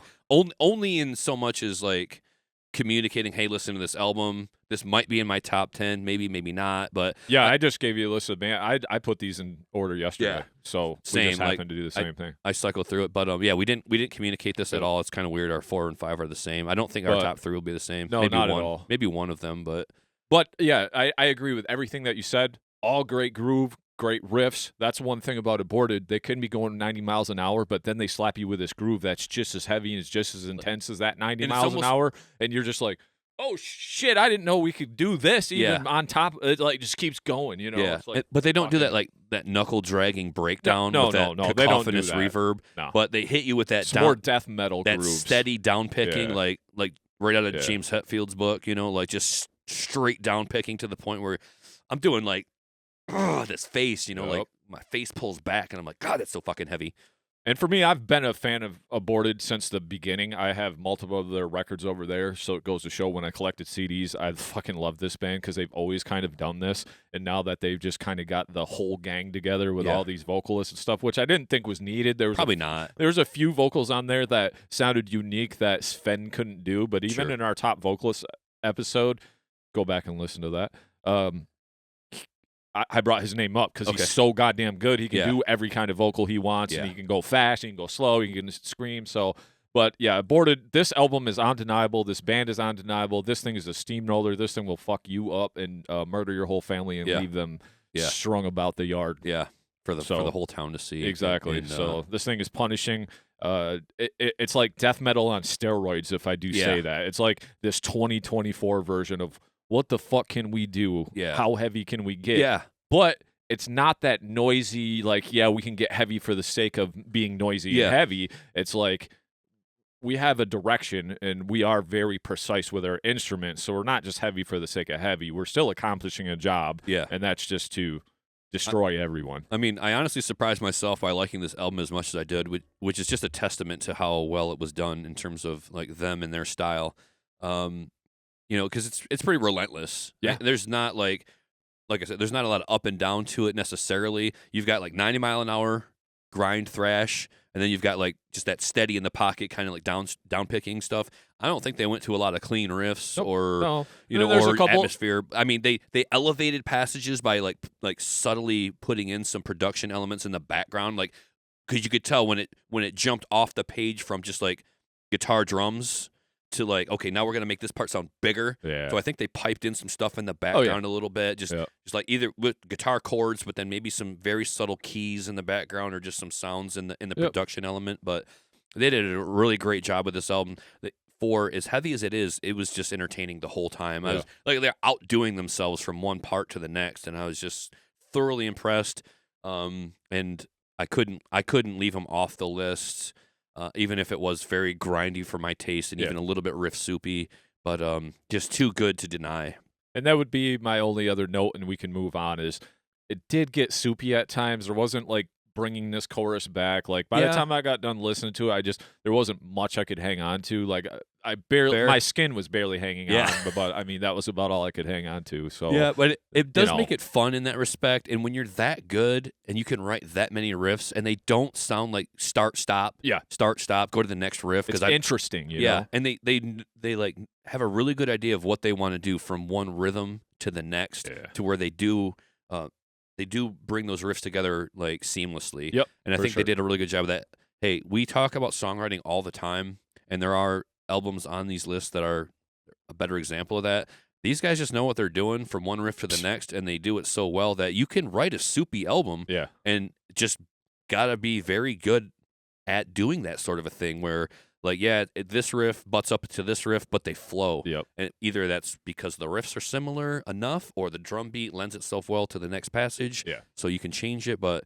and they have other stuff like that have strong choruses and everything, too. So, you know, it's just their intention behind this record, because if you listen to any of their other albums, there are choruses, there are hooks and stuff. Yeah. So This is just a little unique, but I think they're probably like, we're gonna put out this punishingly heavy death metal record, and we're gonna do what the hip hop artists do, and we're gonna have a a feature on every song, so something a little different. So it's very cool and unique. So, all right, man. So slap me with your 3, because those two, and I guarantee this won't be the same. No, I don't think this is on your list at all. For whatever reason, doesn't matter. This one rolls right out of the last one. Interestingly enough, it's 1 second shorter. So it's almost as if these guys were racing, and these guys beat them out by 1 second, and they're also number 3 instead of number 4, and that is Carnosis with Wormtails. Oh, you like that much, huh? I was so impressed. And again, I put it right next to Aborted because it sounds a lot like that. Yeah. It's basically the same style. So this dropped on October 18th, and it clocks in at 40 minutes and 9 seconds. These guys are from Orebro, Sweden, so another European band. We've got Ricard Persson on guitar, Marcus Jokela Nystrom on guitar, Jonathan Karasiak on vocals, Jacob Hedner on drums, and Marcus Strinland on bass. And that information was pulled from Metal Archives. I couldn't find them on the wiki. But tech, death metal with melody, and cool fry vocal diversity. We're talking about one of these vocal gymnastics, vocal acrobatics. You got the pigs, you got the gators, you got a lot of... I think his style is so unique, even that he could do all that stuff, but he has this weird tongue roll. Like, he does this tongue roll in so many vocals. I was like, I don't hear anybody else doing that. So worth mentioning that this guy is probably one of the top tier vocalists in extreme metal. I agree 100%. The bass is in the mix, so I really like that. Maybe that's one thing that kind of elevated it above the Aborted, was I was getting a little bit more bass in the mix, which as a bassist, more technical.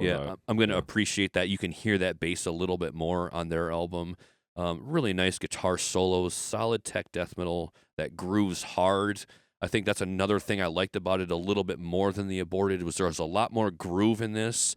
I'm sure there was some grind in there as well, but I just picked up on it yesterday, and I was immediately like in love with it. I didn't want to stop it. I thought I would just, put it up. Yeah, I thought I might skim it just to say, I listened to it. It's going to go on the honorable mentions. I know these guys just dropped an album last year that was on your top 10. Yeah. And so now this year, I mean, I got to go back and listen to that album. I got to be honest with you. Like, I just don't make enough time all of the time. But I figure this album probably is just as good as that album because it's in my top 10 this year. And, like, this is a great album. I want to highlight the unique vocalist. He doesn't trample the music, right? Which is something that I was also appreciative of. Like, this guy can do all of the vocals, and he does a lot, but he does like step back and he lets the riffs go, not just on the solos, but some of the rhythms too, where you're just neck snapping and appreciating the rhythms. This album fucks. Songwriting is a bit soupy, but everything still flows really well, and it's just banger after banger with a lot of groove throughout. And also, I thought some pretty cool album art. So, Jay, I don't know if it made your top 10. I know you listened to it. I know you're a fan of the band. Do you want to put a little bit in on this? Yeah, I'll just speak on it. I kind of agree with everything you said for the most part, just to back it up. Dude's an excellent vocalist. I remember last year when I listened to their album last year, I was surprised they came out with one this year because it also production-wise sounds different. So they recorded it at a different time as well, or a different studio or whatever. But dude is a great vocalist, top-tier musicians again. A little on the soupy side. That was the downfall of last year's release too. It was just kind of, when you get into this tech world, it's almost like we negate songwriting and we just string all these technical pieces together. Yeah. But at the same time, they do throw in the groove. They do make it interesting with their vocal choices, and they do just keep coming up with cool riff after cool riff. And sometimes you can get away with soup, but if it's a very tasty, interesting, full of flavor, full of spice, smack you in your face, like a good tortilla, chicken tortilla, nice little thickness to it, give me a lot of protein and shit, it's like, okay, this is on the verge of stew almost, like I'm not a big soup guy, but now you're fulfilling my palate with some of this meat and potatoes in here, boy, and that's kind of where the Carnosis comes in, where it's like, at least they make it interesting, it gets a little soupy, and that's kind of the only downfall, but I absolutely thought it was a great monster of an album too. It didn't make my top 10, sure, but at the same time, it very well could have. So it's thick and chunky for sure. And I could see like maybe taking it out and saying like, all right, I've already got a band like that on this list, so I don't want to like make my list all the same. We've kind of like, I've gone from the progressive melodic stuff, which I really love, and again, maybe it's just the way that these tech metal albums hit me this year, where I was just like, oh my God, the riffs. I mean, I like good melodic music, but then when the riffs are just like so sticky, like just in your face. And I think the reason that it jumps all the way into the top 10 and that deep is because I loved all the riffs, I loved the groove, and I loved the vocals, where it wasn't just like a two-tone Timmy. Yeah. No. This guy is a monster on the mic, and it was really hard for me to deny this band a top 10 spot when the album was just that good with everything going for it. I was like, I mean, maybe not the most melodic band, but they do have some melody. It's not like they're atonal. Right. It's not like everything's chromatic and just like opens or just every note 0 through 12. Like, no, these guys are really good at what they do, and I was just so blown away. Like, my lid just flipped. I was like, this. It would almost be disrespectful to just honorably mention these guys. But I don't mean that, because I know they're going on your honorable mentions for various reasons. But I, for some reason, knew that this wasn't going to be on your top 10, and it was going to be a surprise to you that I put it so deep on mine. But I'm surprised it made your top 10, because I didn't. It's not normally me, but like I could see myself like putting this on more and more just for whatever reason. I was just like. And for the metal fans listening at home, like, this is like, you want to get to this level. Like, if you pick up a guitar, you kind of want to aspire to being able to play at this level. Now you can pull it back, and then get into like the Volcandra and the Ancients and the progressive metal if you want. But you kind of want to strive to be this good at some point early on. And you want to write riffs that are that sticky, and you want to write an album that is this groovy, because sometimes you get so technical with your guitar playing that you feel like the drums kind of have to match. But when you got a drummer that does all of that busyness and your guitar's that busy, that's where it can become a wash. These guys really grooved on those riffs. And when you get a drummer that's that good, that's kind of where you want to maybe lean into like an Ulcerate or, something else where the drums go nuts. But the Fallujah but the guitars can kind of like balance that out by being almost simplistic. And that's why you want to, when you want to like scale some of that back. But Carnosus with Wormtails really just blew me away. Just, I couldn't deny it. It was so good. Good album. All right, so my number 3, and it's because I'm just such a fan of these guys since I've heard them, is 200 Stab Wounds.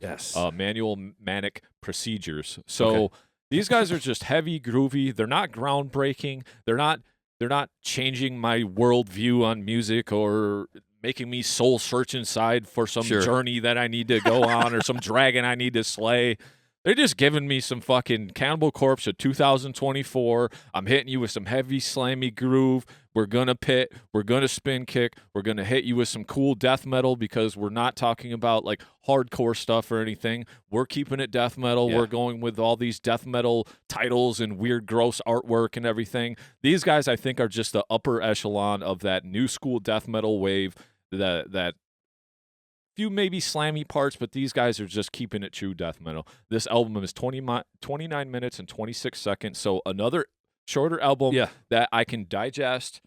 I can get the point out of it, and I can enjoy it for what it is. The lineup, this came out on June 28th, 2024, and I put this album on multiple times, so I had to put it on my top list. Awesome. Like I said, even though it's not groundbreaking, you're not going to be riveted. But you are, if you want some good death metal, you can put this album on. So you got Steve Bull on guitar and vocals, Ezra Cook on bass, Owen Poley on drums, and Raymond McDonald on guitar. So, I mean, simplistic lineup, simplistic in-your-face death metal for you. But they also have some cool breakups throughout where they do have some acoustic passages. They have some production passages where the guitar kind of feeds into that. So it's not just 30 minutes of like wall to wall. And they don't grind a lot either. They grind a little bit. They're more just groove oriented. Very simplistic, but they get their point across. They do what they do. And I've just always been a fan of 200 Stab Wounds. I just really like this band. So that's why they're so high on my list, because it's just one of those albums that spoke to me and I can keep listening to it all the time. So did you get a chance to check it out at all, or only as much as they play it on Liquid XM? Got you. So I've heard it. I kind of know what it is, and I appreciate it. And probably a band that I would appreciate more if I really took the time to dive into their catalog. I can see why you like them. I like them too. I appreciate that they're getting any play at all on a radio format. Right. So that's huge for metal. 200 Stab Wounds. Kind of like a new spin on modern like death metal. Yeah. So for sure. I think really good stuff. These guys, I'm happy for them. I need to do a little bit better by diving into their catalog more, and at least appreciating this new album fully. But I'm happy to see that you're speaking so highly to a modern death metal band, because it's good to see. And again, a good year for music. I like what they're doing. And they got I turn it up when it comes on the radio. I'm like, oh, 200 Stab Wounds. Yeah. Let's give this one a go. They got 9 songs. The one in the middle is an instrumental. Okay. So they're breaking it up. They Yeah. understand that we're not just going to pummel you Yeah. the whole time, right? And you only have to dedicate 29 minutes. And their Yeah. other album before this was kind of on the shorter side too. And then they only have one other EP. They're not a band that's been around very long. So I just think to see newer bands that come out in 2017 or after and they're playing this kind of music, you're like, this speaks to me because this is the kind of music I grew up on, but these guys are younger than us, so they're finding the same kind of music that we liked, and then what they're putting out is a reflection of all of them influences and stuff that we liked. So they just do a great job, and I just really like their stuff. Like I said, nothing riveting, nothing world-bending, but man, if you just want a good band with good riffs, please listen to 200 Stab Ruins in this album. It's great. Yeah. So I feel like that lends itself well to my number 2 album of the year. Let's rock it, baby. So for me, and I'm sure this one also did not make your list, Jason, but because I saw some of the comments. But for me, this Job for a Cowboy Moon Healer was one that I was looking forward to in 2023. And then when I finally got around to purchasing it, it's on the table here, and then listening to it, I didn't expect to like it as much as I did, especially like knowing this band and where they come from, and just basically being kind of like a deathcore band. Yeah. But they've definitely shifted into the death metal area in a way where it was undeniable. And I think the thing for me is it's a little bit soupy, and I'll read my paragraph here in a minute here, but I put it just over the Carnosus on the back of their bassist. Like, man, this guy walks the dog. Maybe the best bassist on the table here, maybe the best bassist in my top 10 list, but just the fact that this guy, he brought that instrument way out front with this, and he didn't trample anything. It's not like this bass doesn't make any sense here. It's like, no, he's just doing a little walk the dog through the guitar player section. But this album dropped on February 23rd. I probably owned it and sat on it for a while. Yeah. And then it clocks in at 39 minutes and 13 seconds. So again, about 40 minutes of this, and this thing just grooves the whole time, and it's dirty. These guys are from Glendale, Arizona. You've got Johnny Davey on vocals, Alan Glassman on guitar, Tony Senacondo on lead guitar and backing vocals, and Nick Shenzilos? Sorry, Nick. I'll just call you Nick, on the bass. And Mike Caputo, their touring drummer, is what was listed. I felt like this was really an instrumental masterpiece. These guys are S-tier musicians all around. This thing is dissonant, dirty, heavy, and grooving. It is very melodic. There's a constant use of the 2 guitars doing their own thing. That's another thing I really appreciated about this, is you'd have one guy doing a rhythm, and you'd constantly have like a guy doing a second guitar part, and doing a lot with it. And there are guitar solos on it too, which I thought were very tasteful. They don't get into like the Slayer scribbling fest, you know, like, for as much as this band can be like dirty, dissonant, and heavy, they took their time with the guitar solos to make them very melodic and captivating. Maybe the second best solos of all albums this year, in my opinion. And then you've got, the rhythm and lead all day. Basically every track, every riff is almost 2 guitars doing separate things. And then bass is everywhere doing his own thing and in the mix every step of the way. I did love the vocals. Not an acrobat here, but he goes high and low, fast, slow, stop and go. So he's all over the place in his own respect. He doesn't do some of that crazy stuff like the dude from Carnosus. Yeah. I don't think we're necessarily saying like best in show here, but just a very powerful, and also like something about his voice is unique. He does sound different from most death metal vocalists. He has a way about him, just the tone and the way it comes out. Like, he doesn't sound like every other death metal vocalist necessarily. I do feel like he has enough of a unique voice, even if he doesn't get into the gymnastics and acrobats of all of the things that some of these vocalists are doing this day and age. It is a little soupy in the songwriting department, but the thing I love about their songwriting is that they have a way of staying with that same theme that they've chosen, and it's not like 20 riffs stacked on top of each other. It's simply like it's a progression of the passages, and the music stays like basically in that same scale, almost in that same riff, but they just extrapolated a little bit, and it's very cohesive. I loved it in that respect. It's a relentless album. It's heavy through and through. It's a seamless album that flows entirely all the way. Less a collection of songs and more just an entire album without a break once you press play. Again, I surprised myself by liking something that is not like a very structured songwriting album, but a lot of it is on the back of the bassist. But I just loved every bit of this. I think a lot of that is the groove and those dirty dissonant, like they're up on the higher end of the guitar part. Yeah. Like we're not doing open 1-3 chugs the whole way. Right. You know, we found a way to make heavy out of other elements, other structures of the guitar and the chords and the scales. And I don't know, man, like I surprised myself by liking it as much as I did. I think I at one point listened to a single and I didn't give it like full attention. So again, I put it off, but then I put it on the earphones, and I like to put myself in like the same position every time. Right. So I can at least objectively say I'm listening to an album the same as the last album I Right. listened to. And that is walking the dog. That is Right. one way that I listen to music. So it's always consistent. It's the same thing. It's the same feeling. Like I'm just doing a thing here. Yeah. I'm just walking the dog. Like it's brainless, and I can just like fresh air, right? So Yeah. it's a really like neutral palette for listening to music. The other way I listen to music a lot is kind of like in the shower. So I just crank it up over the sound of the water running, and I get ready, and that's a good way for me to like get hyped for the day is listening to some music. So I listened to it walking the dog, and it's got me walking the dog super fast. Like, I just like I love it. I thought it was a great album. I know you at least listened to it, Jay, and I know you got some things to mention on it. Go ahead. Let me see if I can find it real quick because I did listen to it. It was one of the albums that I listened to early on. It's beautifully performed. It's beautiful sounding. Yeah. It is just it is a journey. I do have it rated quite high. Okay. I just couldn't take a lot away from it because it just kind of noodled along the whole way. You know, it was just like, hey, look what I can do kind of music. You know, for me, that's what it seemed like. Hella musicians, super talented, great riffs on there, great passages. Yeah. But for me, it's just nothing really made me be like, I need to go back and listen to this multiple times, you know. And it could have been just the mood I was in when I listened to it, but I did intently listen to it, and I did rate it as an 8. Yeah. So I mean, that's how good it is. I don't think it could have went on my top 10, but as far as musicianship and you know all the things you spoke to, I agree with 100%. I don't think it's a bad album at all. It's just it didn't give me what my other few albums gave me. I could see people leaving it off of their top 10, putting any other band in there, especially this high. But it was one that when I listened to it and the way that it made me feel in the moment, I was like, oh yeah, this is way better than I thought. I really love this, and I do want to listen to it again. Like I know immediately as it ended, I was like, man, I could listen to that again right now. Like I really didn't want it to end.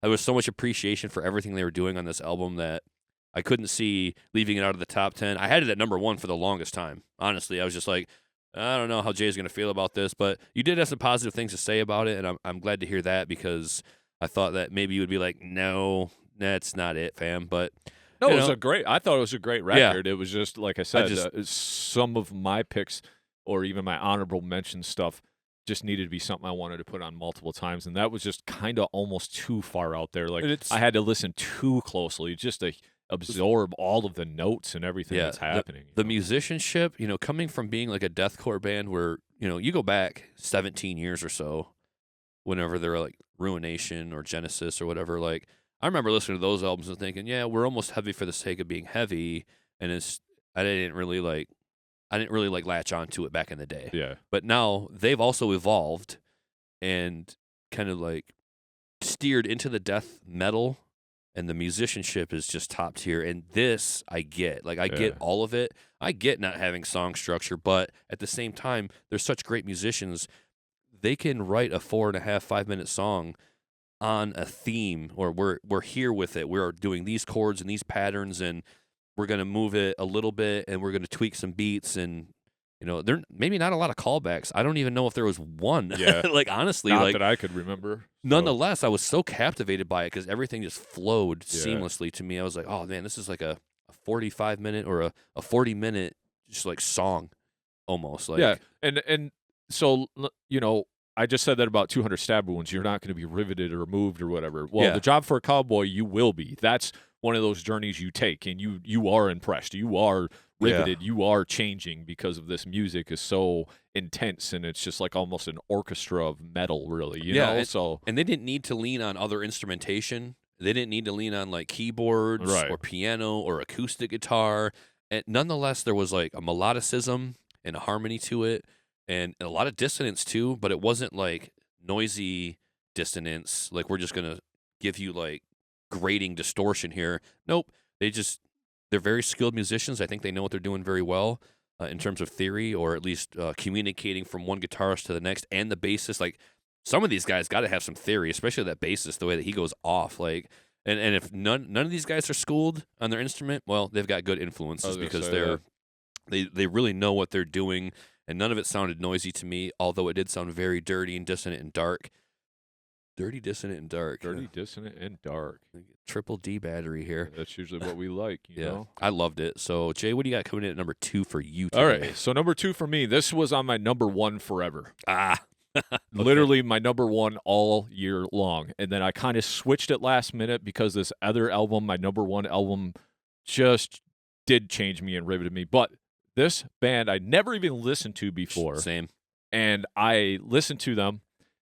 I listened to an interview of them on the Garza podcast, and I was like, "These dudes seem kind of cool, man." Like, every time I listen to the Garza podcast, and he has someone on there that I never heard their band, I'll listen to the podcast about halfway through, and then I'll go listen to the band so I can know what kind of band they are. And some I like, and some I don't. But I started listening to this Enterprise Earth Death Anthology. Preach. This is everything we talk about on this show. Another hard album title, too. I mean, these guys are shredders. They're talented. They add all of the elements that need to be added. You know, it can get a little noisy at times, just with some of the weird little noises and stuff. You know, they can get into that whitewashy period of the just really intense. But, man, great songwriting, great singing when he decides to sing. Just great everything all the way across the board. I absolutely love this album. The members are Travis Warland. He's on vocals. Gabe Mangold on guitar. He's the guitarist. You got Dan Watson vocals, Joel Ullmans, and then he's guitar, and Gordon McPherson. It looks like he must be the bass player. So, I actually have a whole different lineup, so I don't know. Oh, really? I'm just looking at whatever's on Google because I didn't see the. I might have pulled my information from Wiki, so I don't know how current that is either. But continue though. So anyway, this album is just everything. It's heavy. It's punishing. It's interesting. The solos are incredible on it. Yeah. I mean, shred-tastic. These guys are great musicians. And what I loved about this album is I expected some kind of 10 songs of breakdowns and just maybe new death metal or new core death metal or deathcore or whatever you want to call this shit.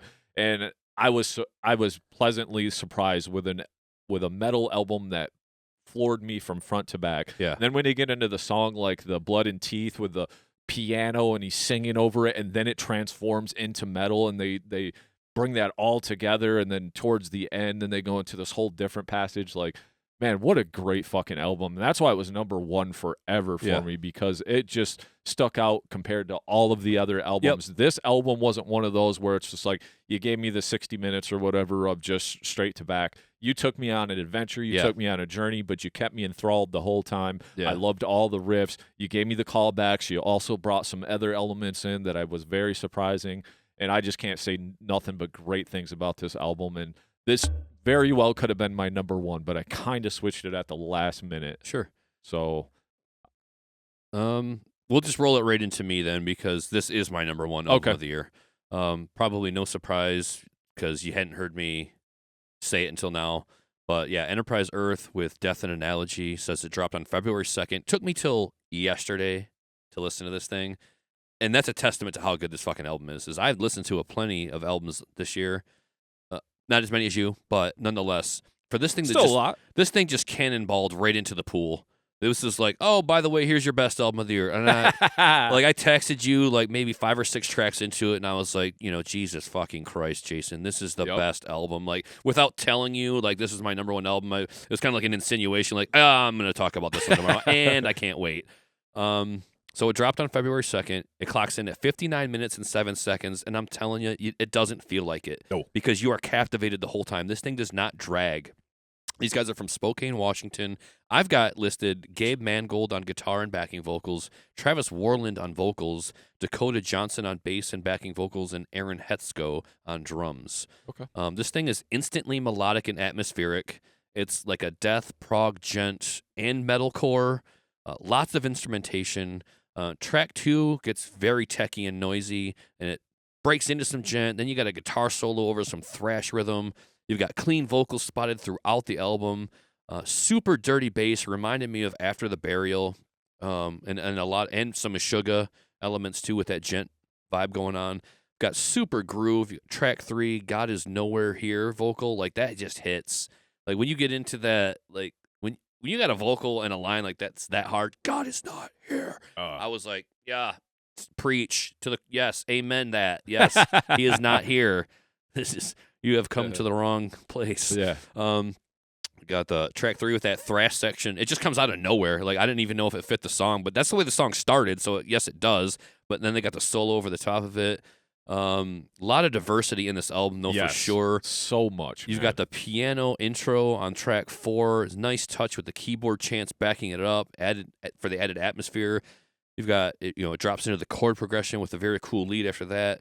Just an amazing, cool variety of vocals. Like, they were everywhere with the vocals, just keeping things interesting all day long. He had like an Architects vibe, just one of the vocals. He sounded, is it Sam Carter from Architects, I think? Anyway, he sounded like the dude from Architects in some spots, which I thought was great. Nice touch. This album does, it does sound a lot like, in terms of tone and some style of the After the Burial, which I mentioned, and Meshuggah. Some of that inspired riffage. Yeah, for sure. Best song, maybe I Divine, but again, I only listened to it like twice. It was that good. I had to listen to it twice. Yeah. It's too good, despite some things being just a little bit noisy and or jilted. Just an epic fucking album, and I love the awesome album art on it. I want to say this too. Some bands sing about it, and then some bands be about it. And this is that band. Yeah. Like, you can sing about evil. You can, like, this is our content. This is what we want to sing about. This band took me there. They took me to the lowest rung of Dante's Inferno. We're at the bottom of the Divine Comedy here. This is the thing.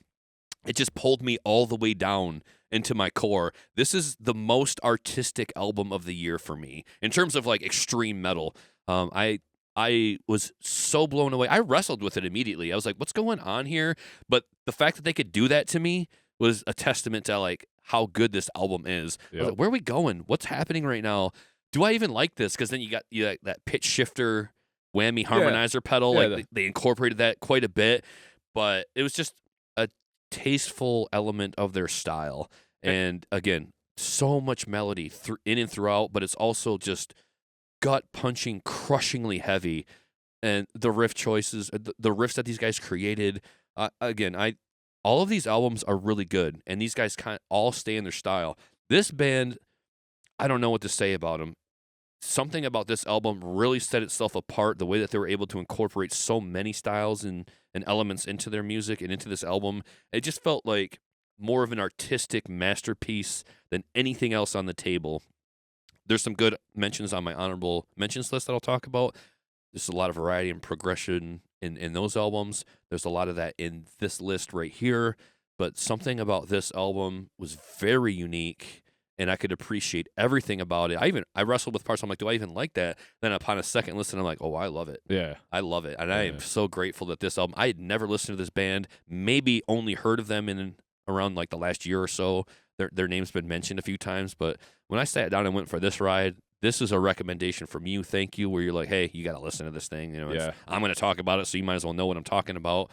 Where I was like, okay, maybe, we'll see. And then I listened to it, and I'm like pulling my skin off of my face. Like, this is such a great album. Album title goes hard. Death and Analogy. Like, yep, it's there. Yep. It really took me there. It really made me think about things, and I couldn't be more appreciative of this band and this effort, and I hope that, me telling people like this is the best metal album of the year, for one, don't take it personal if it's not yours, but for two, if you haven't listened to it, maybe check it out. I think there's something there for everybody. Yes. The fact that there's got so much going on might be a turnoff for some people. Maybe some people need a more consistent album, a little bit more cohesive.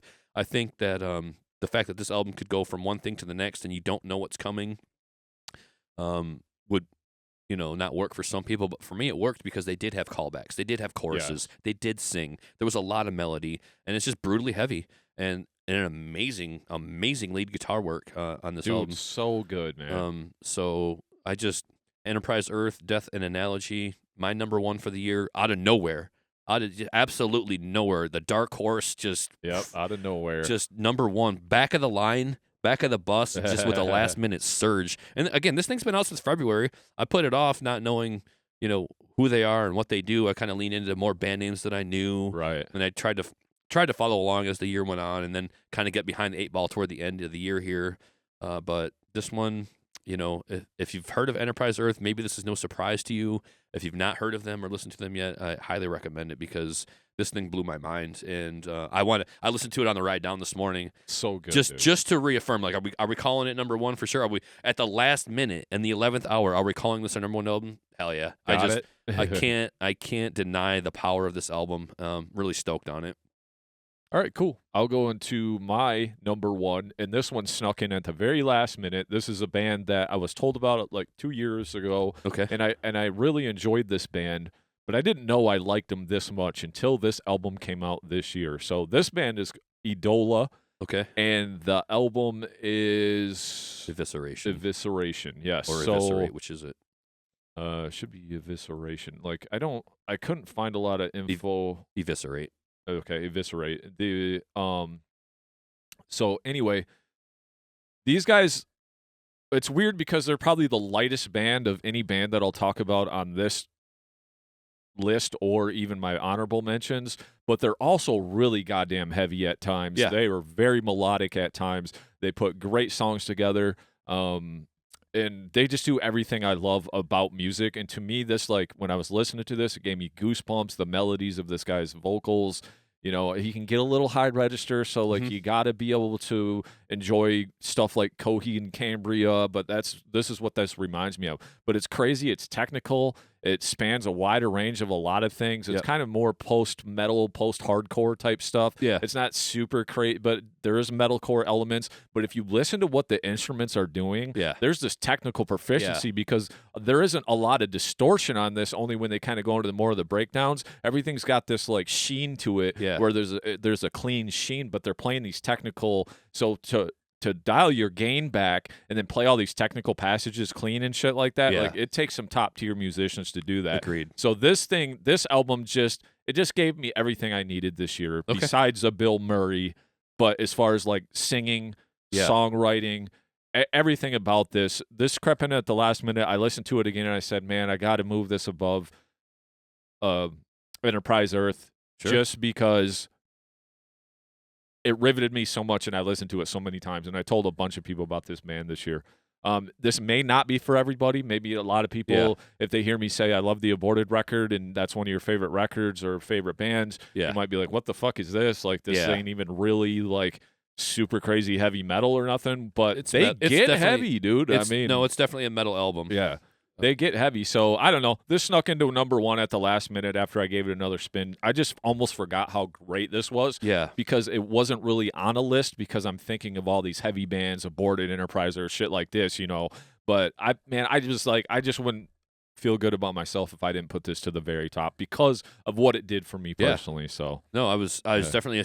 It was a surprise to me when I didn't mean to, like, see any of your list in advance, but as I was setting up here this morning and I was pulling up the Notion just to have your notes to kind of, like, go through and see where you're at, like, I did see it at the top and I was like, well, maybe that's just an anomaly and he'll read it in his own, order or whatever. Yeah. But then I was like, oh, he really went with it at number one. Hey, I get it. Like, these guys are technical, these guys are heavy, and they've got the choruses, they've got the melody, all of the things come together there that make it a sensible choice. And it's still heavy, but it's not going to be for OG death metal fans. No, not at all. It's not going to be for even like deathcore fans necessarily. I don't even know, and I did listen to it. Correct me if I'm wrong. There are fry vocals, yes. Yeah, there's screamy vocals. There's fry vocals. Yeah, there's quite a few of them. Yeah, I think that the reason I did just listen to it yesterday, but I feel like the main vocalist was so much the focal point of the band, and the choruses were so much a focal point of the songwriting that I almost forget that they did do some screaming on it. Yeah. But I can see it. I get it, and I'm happy to see that. Among everything that we've talked about today, where you're coming from, like the slam, the nails, the Fulci, the 1 out of 10 that you. But like, it's not even on the honorables; it's on the dishonorable mention. It's highlighted in red. Like, that's amazing. We're gonna poo on this a little bit. Fucking amazing. I love it. This is. No, I'm happy to see this one. It was kind of middle of the road for me, and I can speak more to it because it is on my honorable mentions list. I definitely didn't hate it. I enjoyed it. I thought that there was too much singing for me, which is just I can see that. Yeah. Just a little bit too much, but they did have the fry vocal in there. I'm the guy who wants the melody. I'm the guy who wants the. That's why vocal. I thought you would really like this album. And I did like it. And I think if I gave it another intentional listen, I would rate it a little bit higher, even if it's not on the top 10 for me. I think I would appreciate it a little bit more. Definitely reminds me. You said Coheed and Cambria. Yeah, I stuff got like that. You know, like a technical prog periphery. Yeah, stuff like that. Protest the Hero, Dream Theater. These things all. I mean, a little less the Dream Theater, but just in terms of being a progressive metal band, you might like it. They're more modern. They're definitely on that genty side. Maybe Polyphia. You know, if they had vocals or whatever. But a really great album. I can appreciate it. I don't have anything bad to say about it. A little bit upbeat, a little bit happy. A lot of clean vocals, a lot of big choruses. Definitely on my honorable mentions list. And I think if I listen to it a little bit more, I might rate it even a little bit higher than I did. But Idola with Eviscerate, gotta love it, guys. Shout out to these guys from Salt Lake City, Utah. And I also was familiar with them before because I was introduced to the album before this. This dude was bragging about it all the time, like, oh, these guys are so good, you got to check them out. And they were kind of a little bit much at first, but then I really got into how beautiful it was and how technical it was and how it was just different. It was just, you know, you don't hear a lot of things like this. And I was always a big fan of Misery Signals. Do you ever remember that?